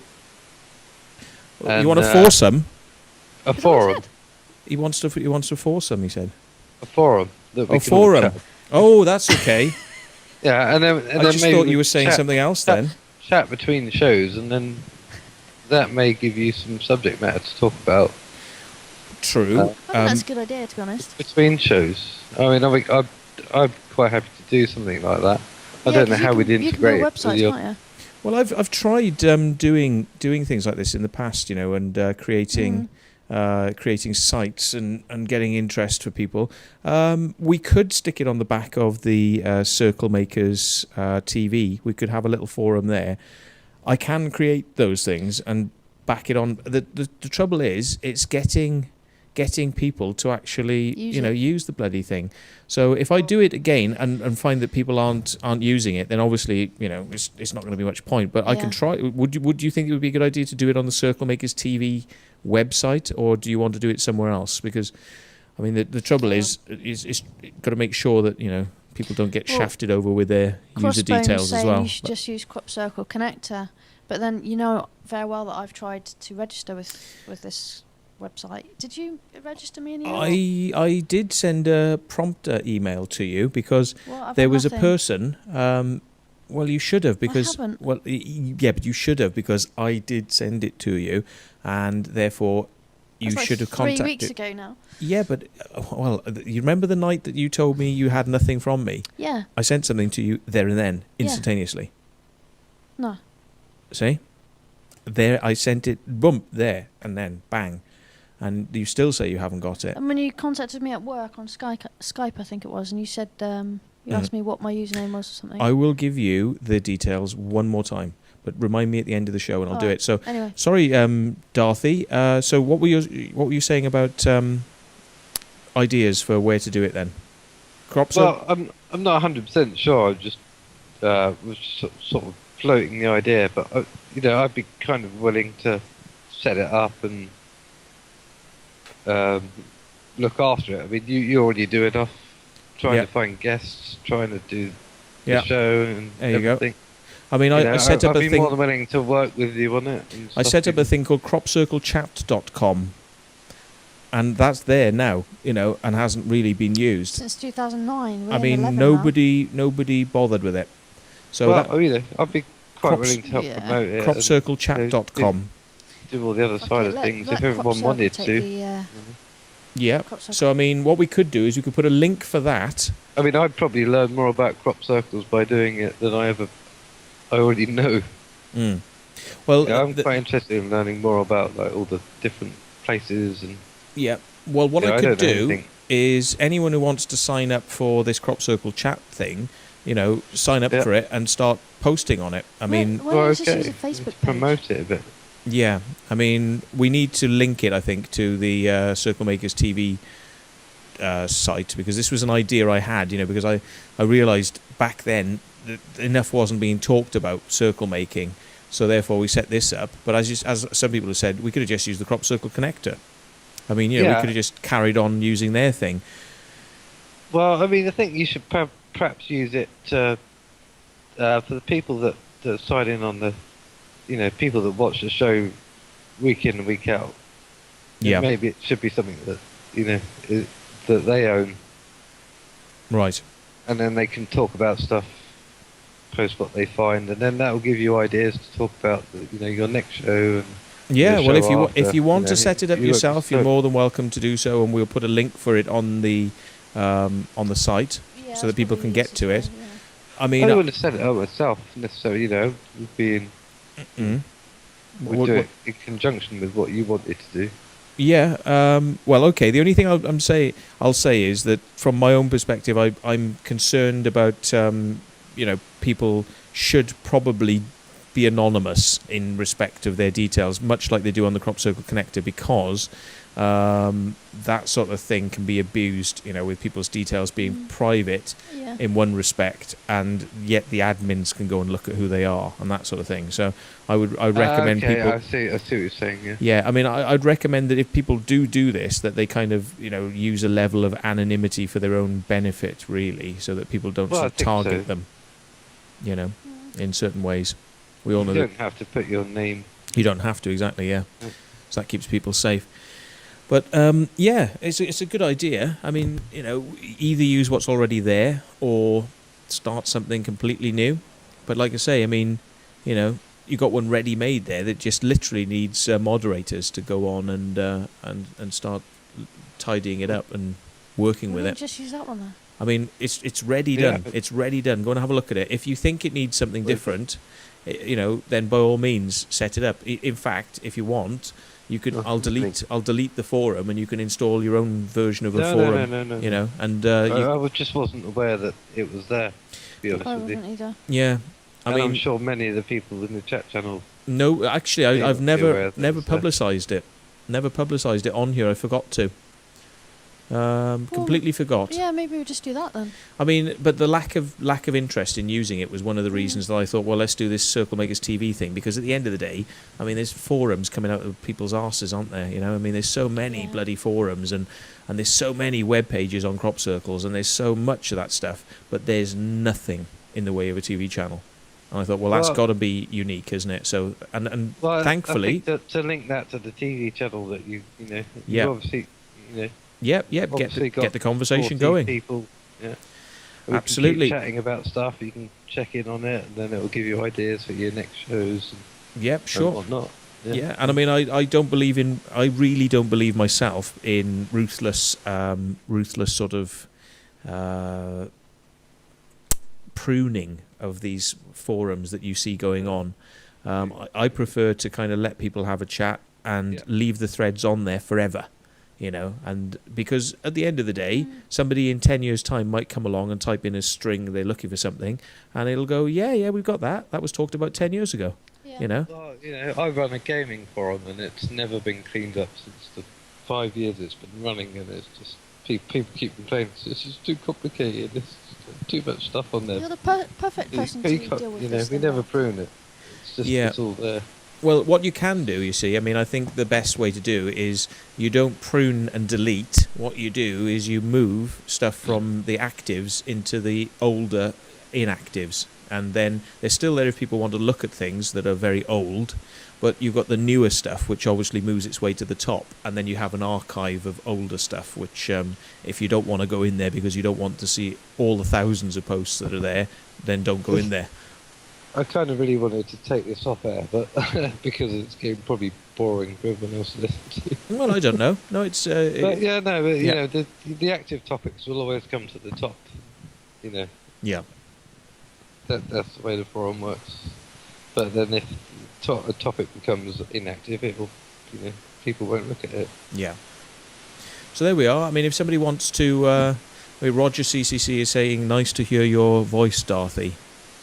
So you have a fan there. Thank you very much, Roger. I love you too, man. Yeah, get a hotel room. So yeah, okay. Well, we'll do that. We'll take that idea on board, and we'll start to put it on the site now. And we'll if you want to become a moderator for that, if you can help out, by all means, you know, I'll up your status so that you can do that if you want to sort of have a look. I've got time, but I don't know much about crop circles, but You've got time, okay. plenty of moderating experience. Oh well, there you go. That's what you need. You know what you're doing. That's half the battle, isn't it? So you know. You know, if you've got any nasty people on there that are just trolls and things, you know, you need to deal with them. Yeah, well, I mean, you know, there's always room for people to have, you know, stark opinions. I mean, hang on. I think it'd be an opportunity for me to learn a bit more about the subject. Sorry. Sorry. I just spat all over AgentS. I'm sorry. Oh, it's really quite difficult when you talk about researchers Not your and fucking germs. specific designs and places. I don't know anything about them, but I just know what I'm interested in. I don't know where that's been. Put it away. Yeah. Oh my god. So I've closed down. Fucking hell, haven't you? No, I've got professional gear for that. Yeah. Up on the shelf at the back. Don't need a toilet roll. That's old school. Yeah. Oh And Hoovers suck. Fuck that shit. They suck, do they? Yeah. I just wonder if, like you say, it's one of these things. You don't know if it's going to be used or it's just a waste of time. But We'll try considering- it. Sorry, look at my professionalism. Who's like, oh, fucking tired. Oh. That's because I've been buggering around with my aircraft all today. So yeah. Some of us we have could been have working like a all day. special section, Matthew's aircraft, and who wants to come and give him some money and go flying. Yeah. Somebody sent me a thing saying I'd like to donate to your show on PayPal. Do you think I can find the fucking email? It's lost the fucking. You're not joking. Somebody wants to give him money. Gone. Fucking dickhead. Yeah. So if you're still out there, whoever that was, it was a lovely sentiment, and if you come catch us again, tell me again. What's 'Cause the I name, can't what's the e- name of your oh. aircraft? Slack, is it? Slack. Yeah. G Slack. G Capi- Slack. Capital letters. G-Slack, yeah, did you choose that? Yeah. You did. Yeah. It was Golf Charlie Bravo X-Ray Hotel before, which, what the fuck does that mean? I noticed that I thought, Yeah, G Slack. G-Slack, I was just thinking, And you can't work out because the G means UK, so that's fixed. You can't change that. Yeah. But the Slack bit is what I chose, and then but people end up thinking that you mean it's like G strap, like G Slack strap, G slap strap. Yeah, but it's mostly to do with the Church of the Subgenius that I'm very keen on their principles, and Bob. What? Don't work. I'm a reverend minister in the church, by the way. I don't know if anybody happens to know that, but the Church of Slack. Church of Subgenius, yeah, and they preach slack, that you must take time off, and don't work too hard, and if you don't like your job, you must quit your job for Bob, because Bob Dobbs is the head of the Church of the Subgenius. I even carry the card with me, actually. You see if here's the normal card. This is the normal card, so it's Mr. Doctor Professor Circlemaker, because you're allowed to give yourself titles in this church. So I'm doing what Glickman. Why are you not a professor then? Why? Professor Doctor. Well, Professor Doctor Circlemaker. There we are. So can I fucking left is right and right is left with these bloody things, isn't it? So there we are. So it's the Church of the Subgenius. That's my official business card from them, and and it allows me to do certain things. I'm allowed to perform marriages as a reverend, so I can perform short-term marriages, some of them lasting just 24 hours, so you can have all of the fun with none of the guilt. That's the thing. So you can have they don't bother with these figures like Jesus and Buddha, because they take a lot of effort, and It's all Elvis, isn't it? well, yeah, if you're going to meditate for like years, it's quite boring, isn't it? I mean, what you want is a short duration personal savior, somebody who lasts a couple of days, a week. When you get bored, you can just change, you can just move on. So the church offers that. You can. Is Brian May a minister? Well, I know David Byrne is. David Byrne is in the Church of the Subgenius. And I mean, unlike churches like Scientology, which say, no, we're not after your money, the Church of the Subgenius actually tells you the truth, because that is what they're after. As they say, that's what we're totally after, is your money. Yeah, and I'd join if they gave me some money. well, but you have eternal salvation, you see, or triple your money back. That's the guarantee they give. I don't get any of it. Yeah, if you join, right, then when the end of the world comes, saucers will land, and you get taken on board and taken off the planet. You get to watch the destruction of Earth from space. Okay, and that only costs $30. And if you don't get taken off and saved, you get triple your money back. So Can I pay that through you? Sorry? Can I pay that through you? You could, but you could just send it directly to the church, and you'd get your cards quicker by doing that. You can pay online anyway. You can pay for with PayPal or something, or a credit card online. It really does exist, And this opens doors. I guarantee you, this opens doors. If you go to places like Amsterdam, and you wave your Subgenius card around, doors open. Yeah, so I can perform sermonizings, harangues, invocations, exorcisms, marriages, baptisms, sacrifices, seances, hypnosises, levitations, the casting out of false prophets like Michael Glickman, and I do that regularly. Levitation. Yeah. I want a levitation. Yeah. That's what I want. Yeah. The sacramentality of the Eucharist, healings, and I can also do sickenings as well. You know, so instead of healing people, you can just make them sick. Miracles. I can do insane phenomena and prophesizing. Alien contact, that's me. I mean, look, alien contact. I mean, I'm fucking living the dream. Yeah, I'm living the frigging dream. But, you know, because of my good work towards the church, they upped my status and they gave me a gold card, but I can't find it at the moment. It's in here somewhere. I'll probably keep that in the different side of my wallet. But, yeah, I'm actually a gold-carrying card member of the Church of the Subgenius. So I can't see any of this. I have to close it all down. Beat that. Beat that. That's all I can say. So I don't know where it is now. It's in here somewhere, but I've lost it. But yes, so join the Church of the Subgenius today, and yeah, eternal salvation or triple your money back.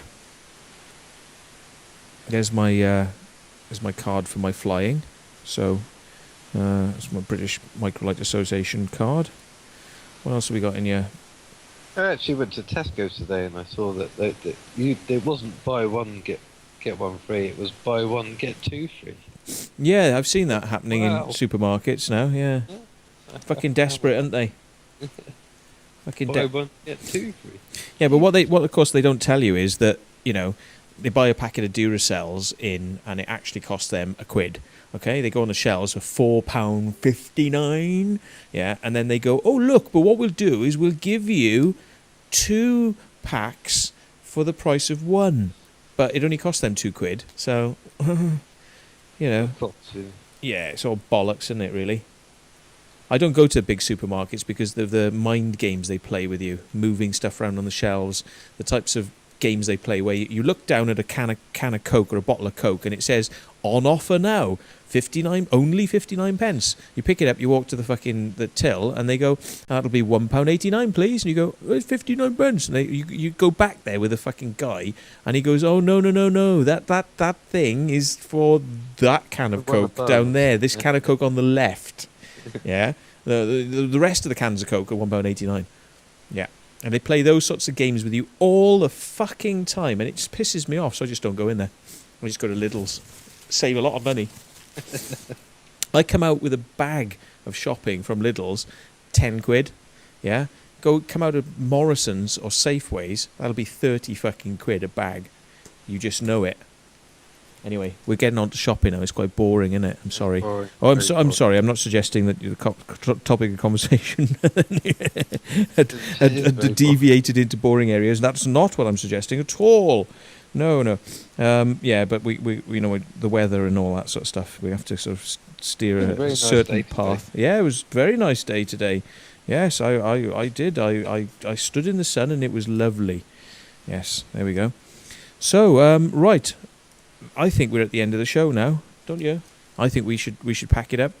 But there we go. So next week we shall see if we can get a guest on. If you think you can do better than I can, and let's face it, you probably can, then you get the guest and I'll put them on.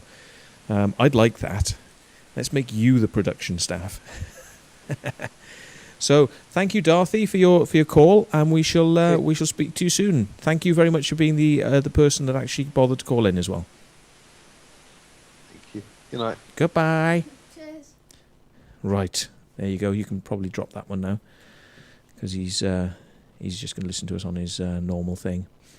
Right, so there we go. This is CirclemakersTV.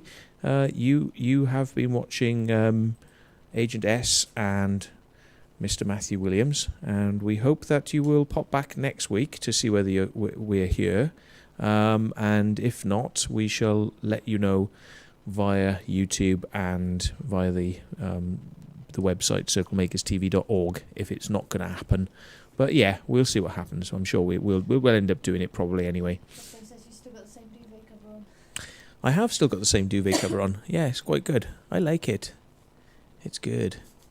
So, okay, with that bombshell of my duvet, we shall say goodnight. So thank you for tuning in, and we shall catch you next week. And somewhere there's a button that you press and then this happens.